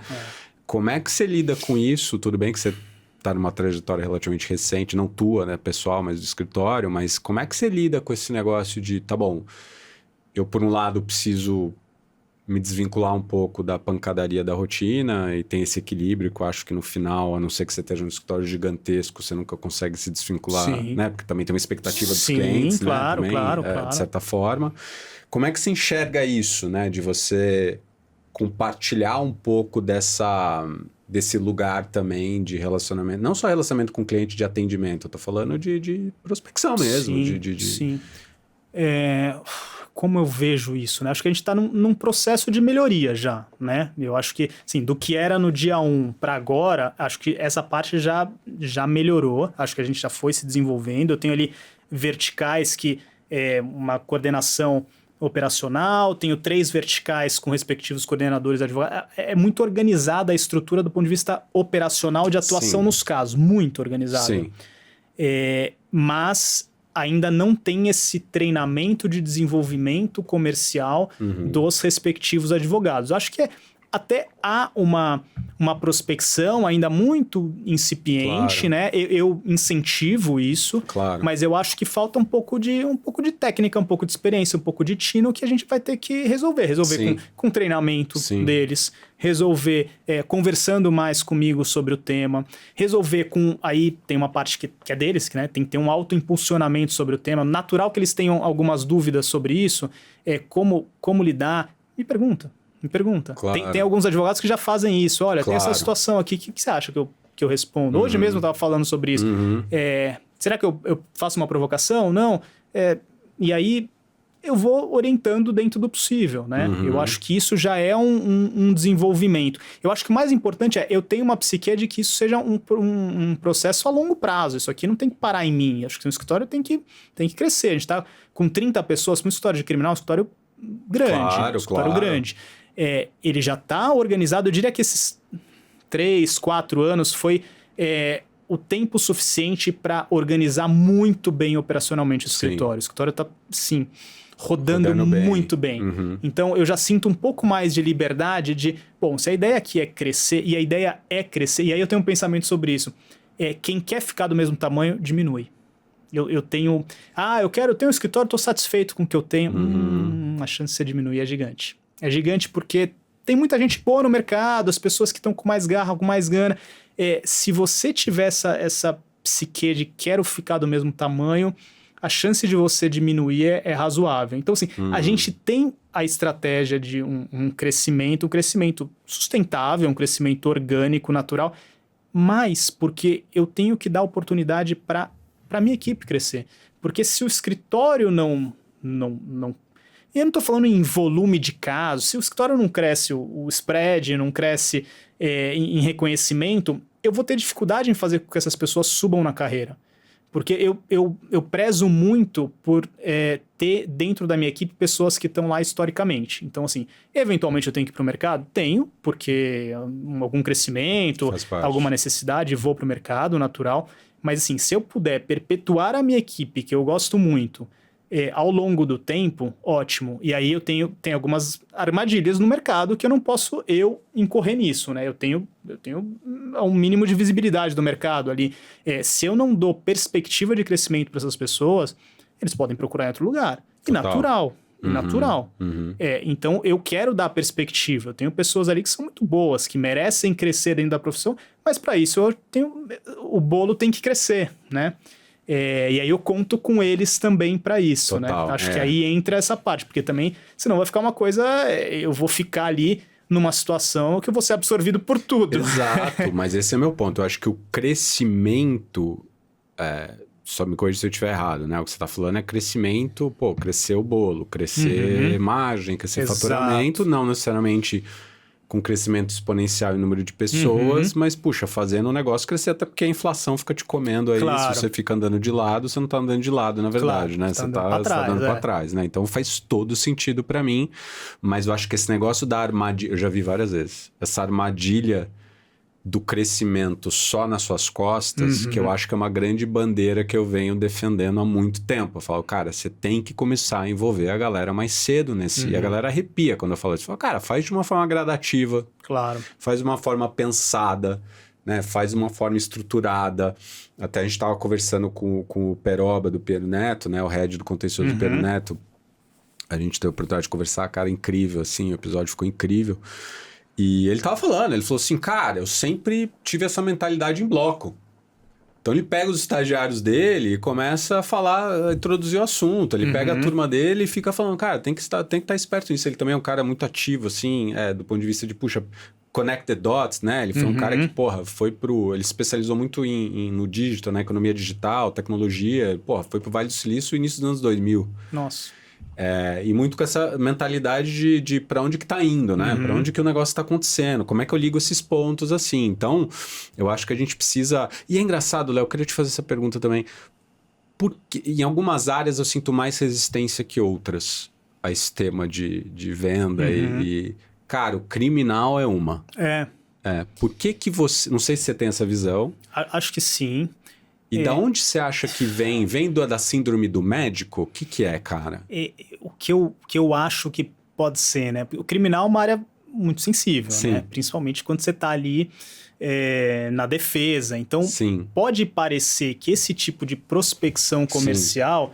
É quase sacrilégio. É quase um insulto, né? Olha, esse cara tá me prospectando no criminal, será que ele acha que eu pratico crime? e acho que pode ser isso soar, realmente, né? tá? Depende de como você fizer. Eu acho que o receio da área criminal com relação a esse posicionamento de negócio, ter um desenvolvimento de negócio, eu acho que pode passar por aí. E eu acho que, assim, nós tivemos e temos grandes advogados que já estão na casa dos seus 60, 70 anos, e acho que naquele determinado momento eles não tiveram que fazer esse movimento. Não. E eles são muito admirados e replicados pela geração mais nova. Então, talvez como ele não fazia, então não tem necessidade de fazer. Só que assim, o mundo mudou e muito, né? De 30 anos atrás no mercado para agora, o posicionamento é completamente diferente. Então, assim, eu obviamente não tenho essa posição, mas eu enxergo que pode ser uma das razões, né? E é engraçado você dizer isso, porque eu curto muito esporte, no geral, e acabo acompanhando, apesar de ter jogado bola a minha vida inteira, eu não jogo mais, porque eu tive que decidir entre arte marcial e futebol. Eu brinco que eu me machuquei jogando bola muito mais do que no taekwondo. Com certeza. Mas muito mais. Com certeza. E meu quadril já não aceita tanto desaforo, então eu acabei escolhendo. E eu acabo acompanhando mais NBA, tênis e tal. E eu tava lendo sobre a crise na NBA dos 3 pontos, porque começou-se os estatísticos e a galera analytics para olhar o negócio e falou, porra, compensa muito mais você tentar mais arremesso de 3, tal, não sei o que lá. E veio a fase do Golden State com o Curry, e o Thompson lá, o Klay Thompson acertando tudo e tal. E eu tava vendo um jogador falando assim, cara, o que os caras têm que entender é o seguinte, nem todo mundo é o Curry.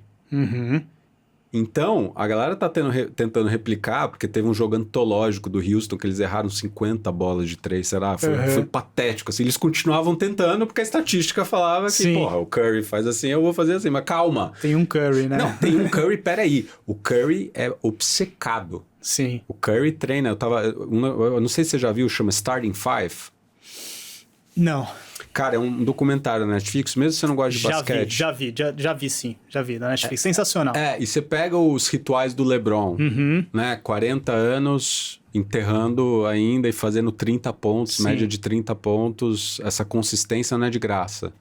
Né? Ele tá ali treinando detalhe, né? Mexendo ali, fisioterapia, recovery, gelo, etc. Porra, até num nível obsessivo, porque vamos lembrar, ele é bilionário. Esse nível exato, esse nível... Ele deve ser... Não tem como chegar nesse nível sem ser obsessivo. Então você pega aquilo. Então eu acho que por vezes... E aí eu acho que vem a dissonância cognitiva do nosso mercado. Eu tenho muito respeito por todo mundo que construiu. E eu acho que, você pega escritórios, né, sensacionais que foram construídos com base, em várias coisas. Só que se você pegar o playbook de 20 anos atrás e tentar replicar ele... na essência, no contexto de hoje, grande chance que ele não vai funcionar. Sim. Eu não estou dizendo tudo. Óbvio que tem princípios que se aplicam. Até não sei quem estava me falando de um grande sócio que tem uma listinha lá que ele falou, isso aqui foram os princípios que eu construí minha carreira e quando a pessoa me trouxe, eu falei, cara, ainda são super válidos, né? Que ele estava falando sobre networking, ele colocou lá uns pilares que nem você fez aqui. Sim. E, cara, eu adoro esse raciocínio de princípios. Agora, o meio, o método, o jeito, eu acho que essa zona de conforto e essa zona do sacerdócio que eu sempre falo, cara, ela cada vez mais vai ser premiada com a pancadaria de preço, ela vai cada vez mais ser essa falta de gestão, essa falta de olhar para dado, para o comercial. Cara, Léo, quantidade de lugar que eu vou e pergunto, quantas oportunidades vocês têm na rua? E aí... As pessoas não sabem. Cara, não sabem... Ou vem um negócio deles começarem a caçar no e-mail... Proposta enviada, porque também isso não tá... Nem isso tá planejado. E eu falo, gente, não dá para vocês operarem assim. Quanto de dinheiro você tem na rua? Não sabem. Não sabem. Sobre isso, assim... eu acredito muito em qualquer gestão. Pode ser uma padaria, pode ser uma multinacional. Processos internos, pessoas. E aí você consegue mapear. Aconteceu um erro aqui. Ótimo, então vamos voltar no processo interno. O processo interno foi feito? Foi feito. E mesmo assim deu um erro? Então, peraí, pode ter um problema no processo interno. Perfeito. Vamos raciocinar aqui se tem alguma coisa para mudar. O processo interno foi feito? Não, o processo interno não foi feito. Aquela pessoa negligenciou um determinado ponto do processo interno. Opa, peraí, então o problema está na pessoa. Vamos dar o feedback aqui. Aconteceu isso. Por que aconteceu? Tá. Aconteceu 2 vezes, aconteceu 3 vezes. Aí o problema está na pessoa. Perfeito. Aí você começa a pensar em substituir aqui, em mudar alguma coisa, porque não está funcionando esse treinamento, a pessoa não está obedecendo aquele processo por alguma razão. Então, assim, controle de PHs, controle de propostas, de honorários, é uma coisa básica, né? É uma coisa básica porque nós não somos, na maioria das vezes, se não for um problema premente, às vezes no criminal tem isso, é um problema muito importante para a companhia, nós não somos prioridade, nós não fazemos parte do core business. Eu não sou o core business de uma determinada empresa, de uma determinada indústria. Então, eu tenho que estar ali como top of mind. De repente, eu mandei aquela proposta, o assunto até é importante para eles, mas passou. Ele tem um dia atribulado, ele tem um dia cheio, ele esqueceu aquele assunto. Então, assim, eu preciso relembrar aquele ponto. Eu preciso saber quantas propostas eu tenho, quais foram aceitas, quais não foram, por qual razão, eventualmente até pedir... Qual a razão? Vamos conversar sobre isso. Eu quero entender assim, eu quero entender o feedback. Eu acho que é natural esse tipo de conversa, né?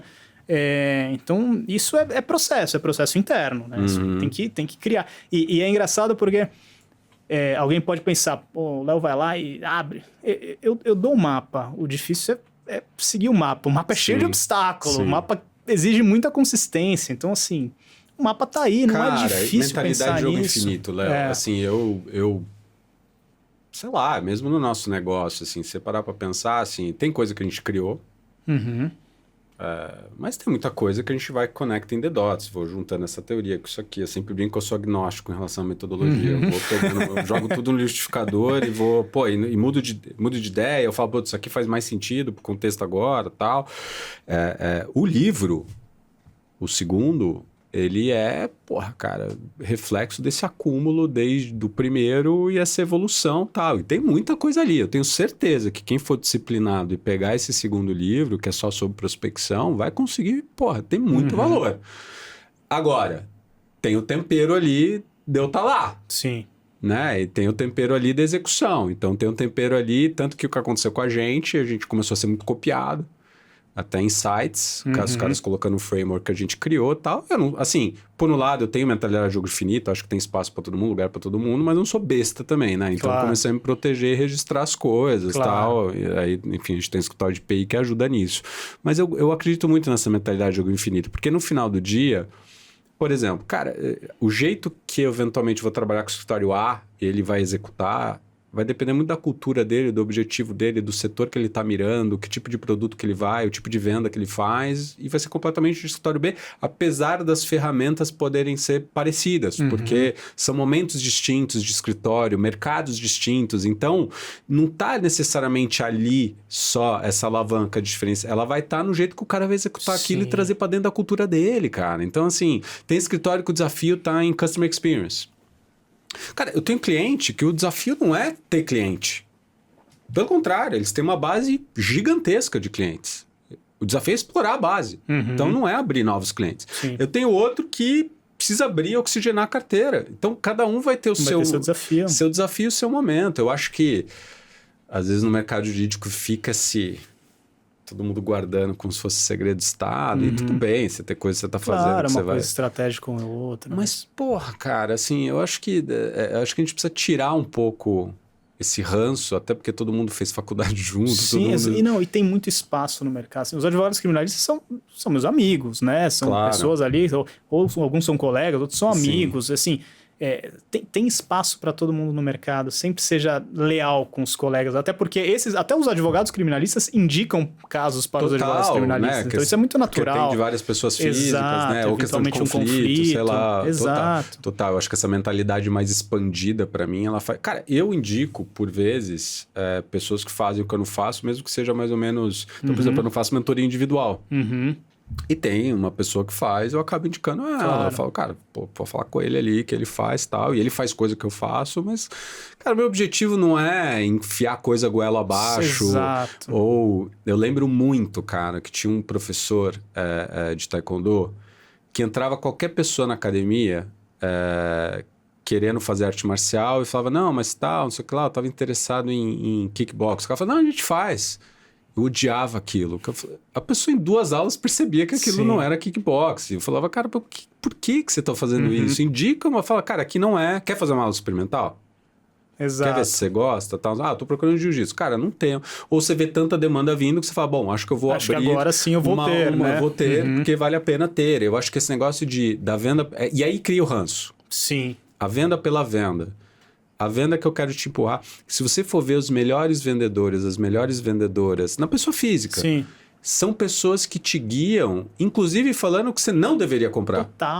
Total. E não, isso acontece muito no escritório. Tem algumas, às vezes vem pro escritório algumas brigas sensíveis entre pessoas físicas e você vê que ele quer escalar aquela situação pro criminal. Eu já fiz isso, eu já vi isso acontecer dezenas de vezes. Isso é a pior coisa que pode acontecer nesse tipo de briga. Então, eu sou o primeiro a falar, olha, o cenário é o seguinte, você vai tomar essa medida criminal, ele vai tomar essa, você vai tomar essa, a coisa vai escalando, vai ser ruim para todo mundo. E aí eu tô falando em detrimento do meu trabalho. Não faça isso. Eu já cansei de fazer isso. E assim, a construção de credibilidade, de confiança é gigantesca. Assim, eu nunca vou vender um serviço que não seja necessário ou que vá piorar a situação da pessoa. Não faz o menor sentido. É engraçado a reação, né, Léo? Assim, para mim também, às vezes, tem um negócio assim, de timing no que eu faço. Se eu olhar e falar, o cara tá fazendo remodelando o plano de carreira e remuneração do escritório, tá fazendo um rebranding e quer falar comigo, eu falo, cara... Tá com muito prato girando, né? Tá com muito prato girando, você não vai conseguir se dedicar, você vai ficar com gosto amargo na boca, não vamos fazer agora não. O cara fica me olhando assim e fala, cara, não é possível, você não era bom de vendas? Eu falo, cara, não, é que eu também tô preocupado com a execução, porque se a gente não conseguir trazer resultado, o boca a boca negativo, ele acontece mais que o positivo. Sim. Então tem uma questão de credibilidade, de ética, mas tem uma questão pragmática também, né? Sim. Se for empurrar aquilo goela abaixo só porque tá quicando na minha frente, ou às vezes é uma demanda de marketing, cara, assim, fala, pô, cara, eu acho que você tá olhando mais para aqui, eu acho que você tem que... Vem às vezes, né, porque a pessoa, às vezes ela não sabe direito onde colocar a gente, então ela vem, porque alguém falou, aí vem com uma demanda que puro marketing digital, fala, porra, cara, eu posso te ajudar a pensar em estratégia e tal, mas não sou o cara que vai gerir suas redes sociais, então fala com essa pessoa aqui, e aí vem a beleza de você também ser esse curador de pessoas. Você vira, é engraçado, o criminalista às vezes tem esse papel de virar um conselheiro, né? Total, faz todo sentido. E até nessa linha, assim, eu achei super legal, que você estava falando, né, o nome, eu gosto muito do Trusted Advisor, né? Eu acho que para mim é o melhor elogio. Sim. Puxa, a gente gosta de ter você perto para tomar decisão de negócio. Eu adoro ouvir isso, assim. Para mim, eu falo, puta, acertei o sweet spot, assim, de estar perto e tal. E uma coisa que eu vi que você fez recente, acho que foi recente pelo que eu tinha visto na minha pesquisa, foi visitar uma operação de um cliente teu, que é uma empresa aérea. Sim. Por que você acha que isso é importante, assim? Nossa, é muito relevante isso. É muito relevante. A gente atende variados nichos de mercado. Esse caso especificamente é uma companhia aérea. E a gente tem diversos casos que, nas respectivas defesas, a gente precisa entrar na parte técnica. E eu não conheço a parte técnica detalhadamente sem ter ido à operação daquela determinada empresa. Isso não só no setor de aviação. A gente já foi indústria automobilística, indústria pesada, mercado farmacêutico, saúde. Eu estou muito dentro da operação. Eu conheço a óleo e gás. A gente conhece a operação, a gente conhece os outros setores que alimentam de subsídio jurídico. Então, às vezes, a gente faz reuniões com o jurídico, falar, isso aqui é com o setor X. A gente pode fazer uma conversa com o setor X, porque eu quero entender isso. Então, assim, não estar só fisicamente, mas entender as áreas. Então, agora eu já provoco ao jurídico, olha, preciso desse dado, eu acho que essa informação pode estar no financeiro, pode estar no RH, pode estar... Né, cara? Fazer essas entrevistas exploratórias para entender a empresa melhor. Porque, assim, eu vou estar facilitando a vida do cliente muito, e isso é uma coisa que eu falo muito no escritório. Sempre facilite a vida do cliente. Tira fricção, né? Tira fricção. Para. Às vezes eu vejo, eu tô copiado ali nos e-mails, o assunto indo e voltando. Aí é um momento que eu vou olhar. Bom, por que isso aqui tá indo e voltando? O que a gente pode fazer para facilitar a vida do cliente aqui?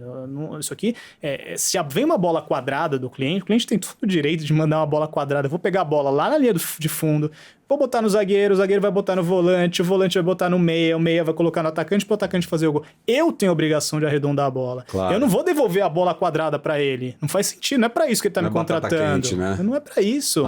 Então a gente tem que tomar muito, muito cuidado com isso.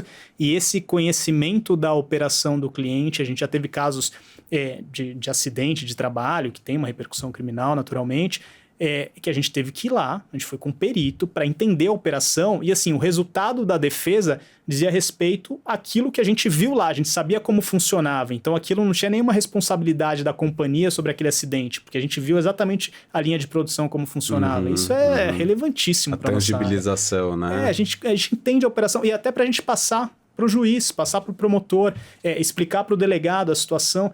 Como que eu vou explicar se eu não sei? Eu não sei como funciona uma linha de produção de indústria pesada. Se eu não estiver lá, se eu não estiver vendo, se eu não tiver um técnico me explicando aquilo no local, eu não tenho como explicar para o juiz. Sim.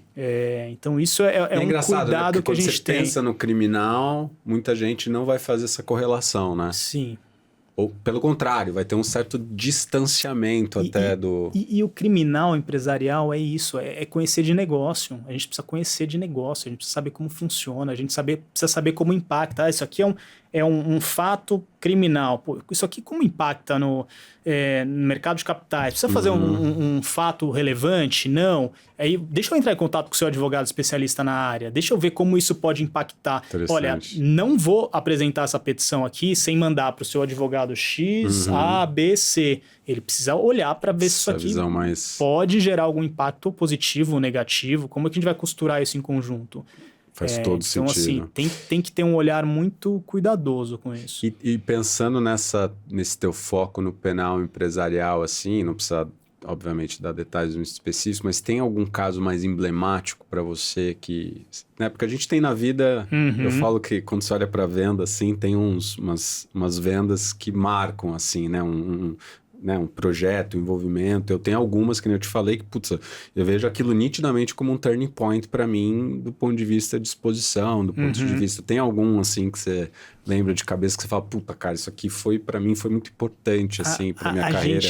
A gente tem, com um determinado nicho de mercado, que eram instituições financeiras, a gente atende muitos bancos, né?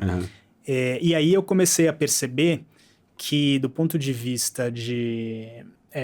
recuperação de ativo em casos de fraudes, a gente tinha um espaço, porque eles tomavam providências no cível, eles nunca conseguiam recuperar o dinheiro, e a gente começou a perceber que no criminal existe um espaço, existe um instrumento processual, existe uma medida securatória no criminal, que a gente pode fazer a mesma coisa, com mais velocidade, efetividade, e conseguir aí reflexos para o processo civil. E aí eu comecei a perceber que, assim, ninguém fazia isso, por algumas razões. Primeiro, por um descrédito desse instrumento no processo penal, uma questão técnica mesmo, os juízes e os promotores têm alguma aversão a isso. Tá. A gente falou, bom, primeira coisa, a gente precisa mudar a mentalidade dessas autoridades. Que aí volta o teu pilar terceiro. Volta o pilar de relacionamento. Pô, se esse escritório está entrando, não deve ser bobagem o que ele está falando. Sim. Eu acho que aí entra a parte do prestígio técnico, né? Saber que, olha, aquele cara não vai apresentar uma petição aventureira aqui. Sim.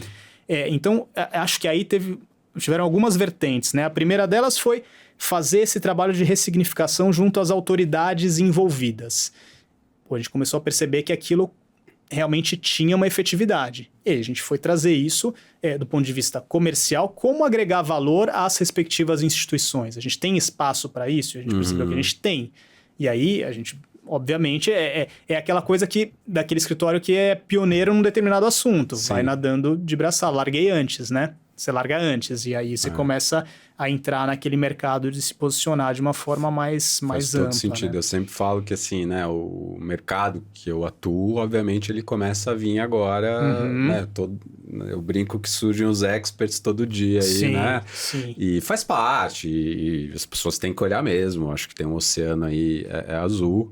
Mas o que eu brinco, eu falo assim, cara, a gente largou bem na frente e tem vários obstáculos que a gente já superou para chegar onde a gente tá e, porra, be my guest, assim, vamos nessa, né? Sim. Então, assim, eu acho que essa questão de puxa, identifiquei a necessidade, identifiquei a dor e, assim... É até engraçado, cara, que a minha dermatologista, ela fica toda hora que eu vou lá, ela fala, Bruno, você tem que ajudar aqui o nosso setor e tal. Eu falo, puta, cara, mas não entendo nada, não manjo e tal. Mas é curioso que eu falo pra ela, eu falo, Dri, tem uma coisa que você poderia fazer que pra mim é tão óbvia, vem alguém aqui fazer um procedimento estético. Você sabe mais ou menos quando o negócio vai vencer? Manda uma mensagem. Claro. Manda uma mensagem, fala assim, puxa, você vê... Primeiro, como que ficou? Como que você tá? Quanto médico faz isso? Não tô falando só dermatologista. Pouquíssimos. Né? É algo que é recorrente aqui. Eu acabo falando bastante sobre medicina, porque que eu já ouvi várias vezes. A gente é que nem médico de família. Eu falei, não, pelo amor de Deus, não. Segundo, tá bom, se você é o médico, como que os médicos agem? Ou como que você gostaria que os médicos e médicas agissem, né? Porque, assim, você não quer que o médico falando sobre ele... Você quer que o médico entenda seu problema, você quer que o médico conecte com a sua dor, entenda. E muitas vezes aconteceu isso comigo, cara. Eu conto sempre essa história, né? Eu tinha uma dor no quadril. Arte marcial, tem um imposto aí que se paga no quadril e joelho e tal. E eu faço desde 98, então é muito tempo fazendo. E aí eu fui num primeiro médico, assim, aí, putz, fizemos ressonância. E se você fizer ressonância em qualquer pessoa que fez esporte de impacto, vai aparecer alguma coisa. Certamente. E ainda mais depois dos 40, assim, vai ter coisa. E aí ele virou e falou, cara, prótese. Eu falei, opa. Meu Deus do céu. Falei, calma. Não, prótese, porque não sei o que lá, porque só vai piorar, porque você... Eu falei, não, peraí, meu. Eu, obviamente, fui... Claro, né? Prótese de quadril não é brincadeira. Cara, né? eu fui procurar... não, mas foi eleita a cirurgia do século, porque é o hip resurfacing. Eu falei, cara, não tô interessado no nome desse negócio. Eu não quero colocar com 40 anos... Claro. Eu tinha 35. Com 35 anos... 35 anos. Aí eu fui num cara de medicina esportiva, ao começo da consulta. Ele era conhecido da minha mãe. Uhum. E eu tinha contado tudo pra minha mãe.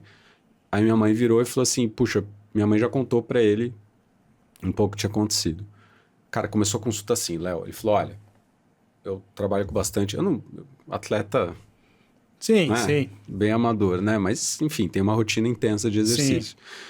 Aí ele falou, cara, eu sei que você teve uma experiência aí ruim, vi já seus exames, imagino que você deve estar preocupado. Calma. Imagino que você, um grande objetivo teu é cuidar disso aí, que você continue fazendo o que você faz, ativo em esporte. Cara, ele já... Conectou, né? Pá! Aí eu falei, Marcelão, é isso, cara. Assim, ele falou, temos um longo caminho aqui. Léo, estamos aqui 6 anos depois, certo? Não tenho prótese nenhuma. Tive que fazer 60 sessões de fisioterapia e passados 6 anos dele me acompanhando, o diagnóstico mais provável era uma tendinite no ilipsoas.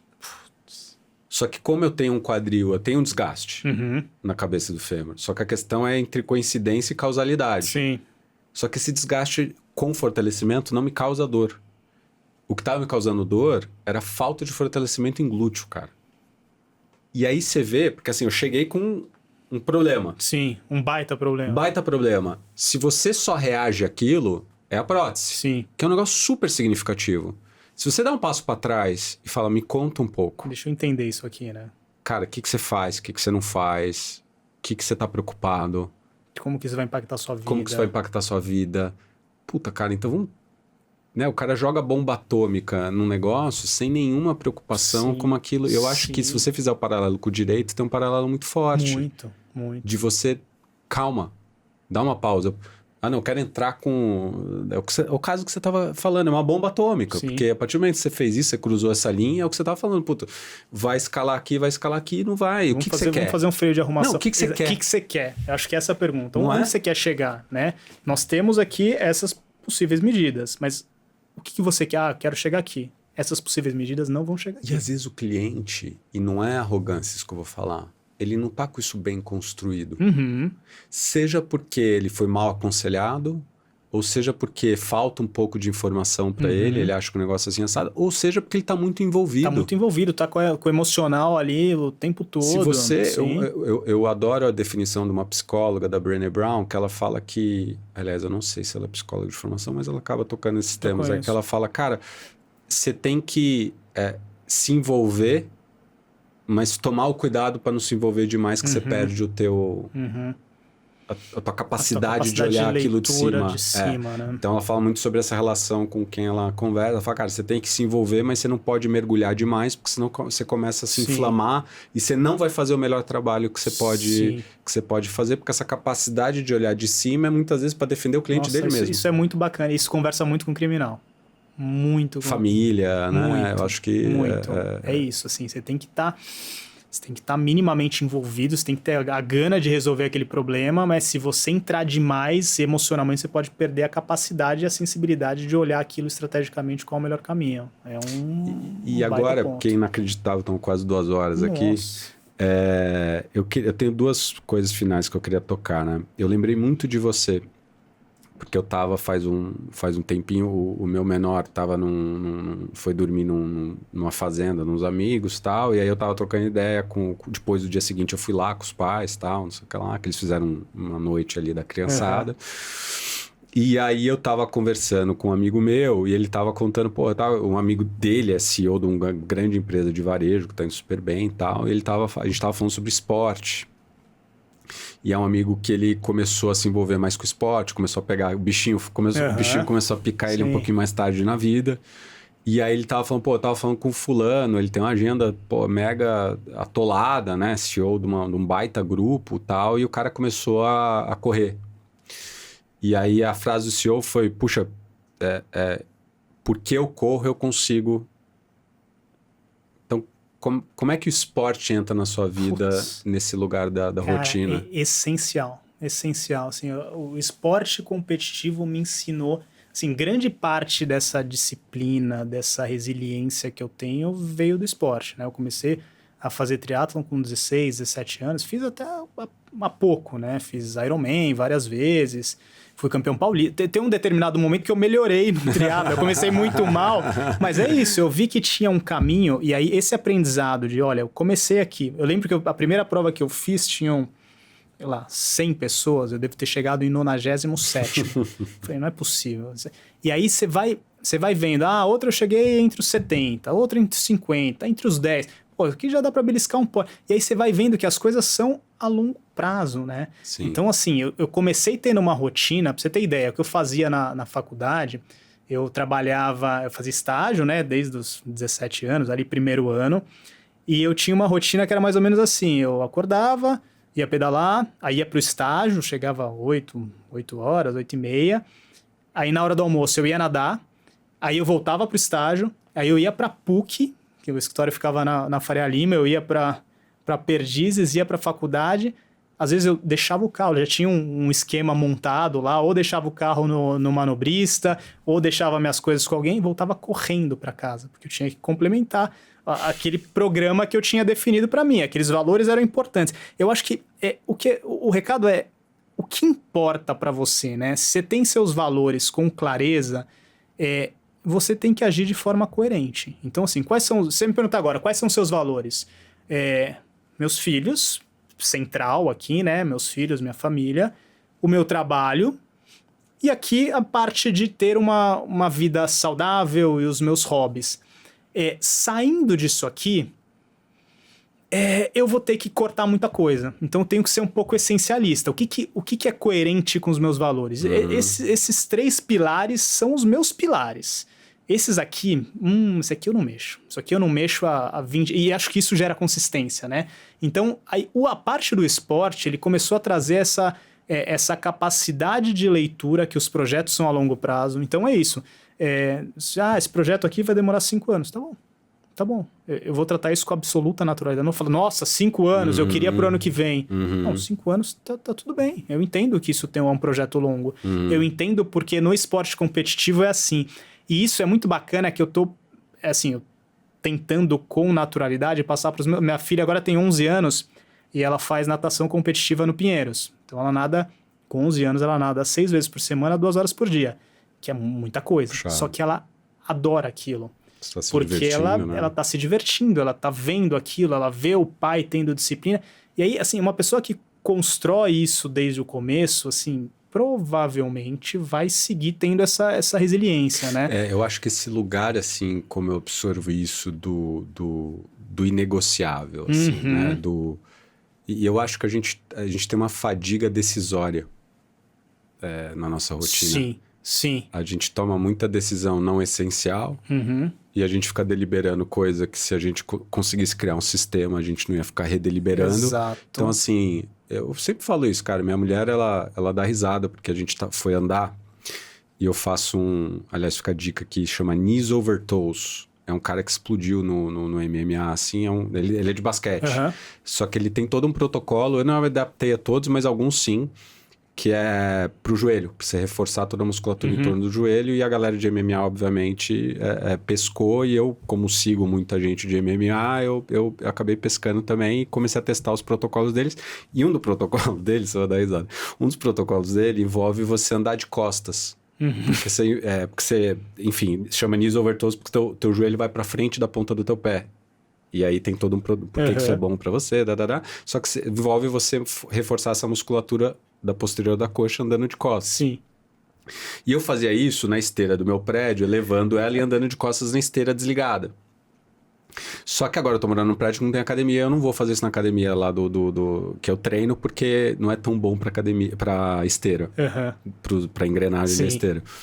Eu achei um subidão que fica perto da minha casa, eu moro em Perdizes. Então, quando eu vou pra academia, eu dou uma volta mais longa e eu vou de costas nesse subidão pra fazer o protocolo. E eu tava andando com minha esposa e eu falei assim, puxa, amor, aqui vem a subida que eu subo de costas antes de ir pra academia. Ela falou, como assim? Ela falou, quem que faz isso?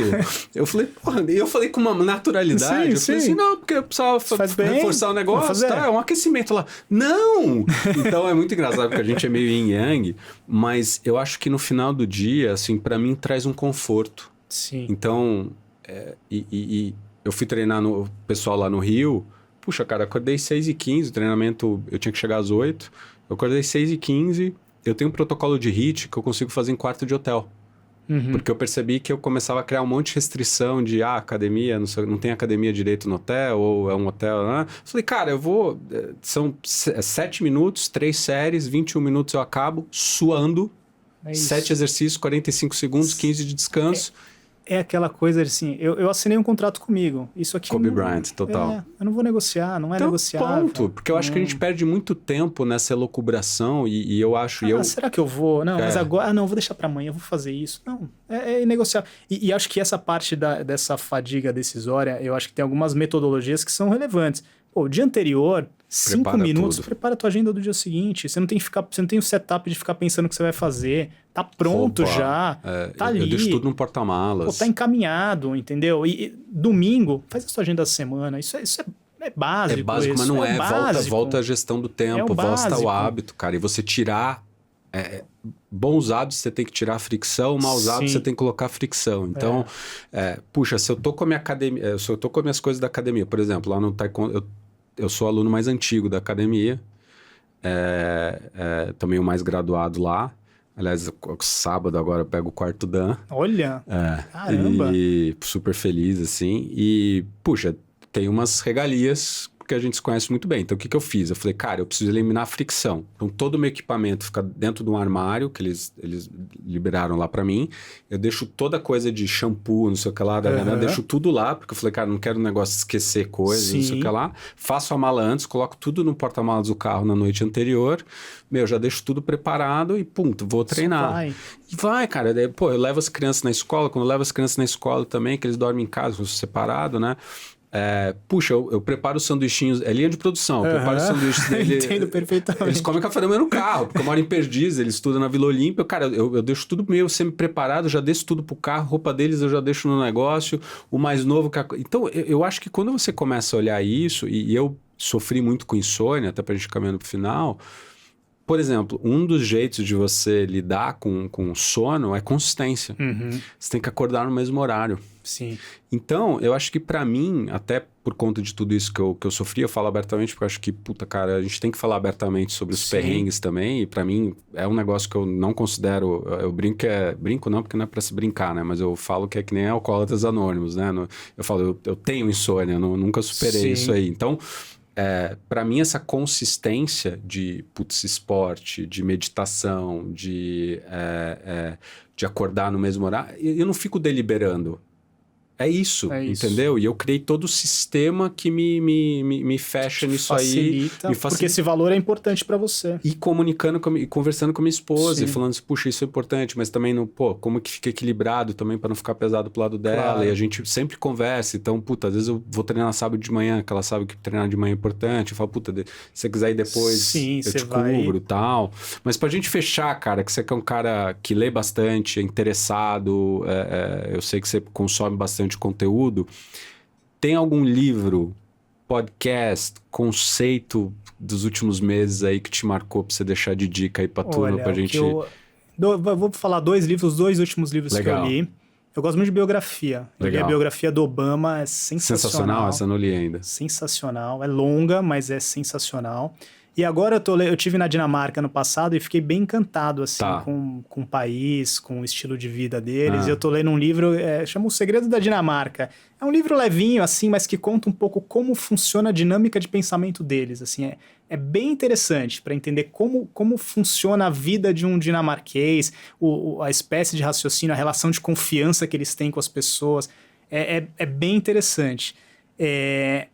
Podcast, eu escuto o seu. Boa. E eu gosto muito de geopolítica, né? Tá. Tem um podcast que é sensacional, chama Petit Jornal. Eu sou fã desses... Petit Jornal. Petit Jornal. A gente vai colocar tudo nos links aqui. É maravilhoso. É um podcast sobre geopolítica. Eles têm de segunda a quinta, de segunda a sexta, às vezes. Sou fã desses caras, eles têm uma consistência absurda. Eu escuto esses caras há 5 anos. Eles têm absoluta consistência, tá lá, toda segunda, quinta, segunda, sexta, eles funcionando. E eles têm uma leitura de avaliação econômica, geopolítica, como isso impacta, e de uma forma muito bem apresentada e com muito bom humor. Assim, vale a pena. Interessante isso, né? Adorei as dicas. A Kátia tá anotando tudo ali, depois a gente inclui aqui os links, né, na descrição do episódio. E eu acho que esse negócio de abrir cabeça, e só para fechar, minha esposa, ela soltou uma frase tão bacana outro dia que a gente estava conversando e eu tendia a mais ler não ficção, né? E até pelo que eu faço aqui dentro da Strunz. E aí eu comecei a me aventurar um pouco mais na ficção, influenciado por ela, que lê muito, lê bastante, sempre leu. E ela me falou uma frase que eu falei, puta, cara, ela tem razão no que ela tá falando. Ela falou, cara, ficção... E eu pensei nisso porque você estava falando o negócio da Dinamarca, né? Eu falei, tudo bem que não é ficção, mas ela falou, ficção te ajuda a ter empatia. Eu falei, explica melhor. Ela falou, porque você minimamente está se colocando no lugar daquele personagem. Que muitas vezes está num contexto de aflições e coisas que você não viveu, ou quando você está lendo uma história de como funciona o negócio, você acaba criando uma amplitude, um repertório maior de saber ver dimensões diferentes da sua. Eu falei, cara, aquilo me pegou tanto que eu falei assim, puxa, é isso, né? Eu vejo a galera lendo cada vez menos e eu acho que... e a galera fala, como você lê? Eu falo, gente, é qualquer intervalo.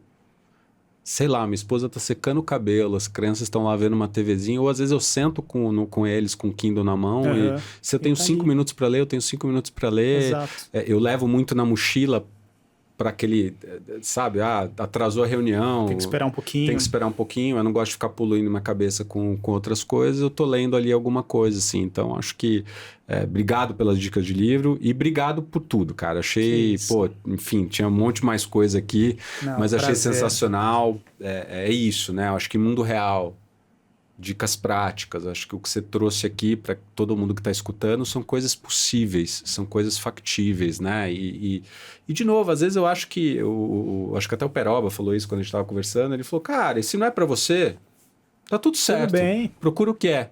Só que o que a gente está vivendo aqui de contexto vai exigir isso, e você vai ver que caminho você quer seguir, e um não é melhor ou pior que o outro, né? Então, obrigado por ter aceitado o convite. Prazer enorme, parabéns pelo podcast. Ouço sempre, assisto também, que você tem o vídeo. Você é um cara que eu admiro muito, assim, tecnicamente sensacional, e a gente tem muita empatia, né? A gente tem muitas semelhanças no estilo de vida, então, assim, eu admiro muito e parabéns pelo podcast. Tamo junto, valeu. Você ouviu Vendendo Valor, um podcast da Strunz com apoio da ESPM.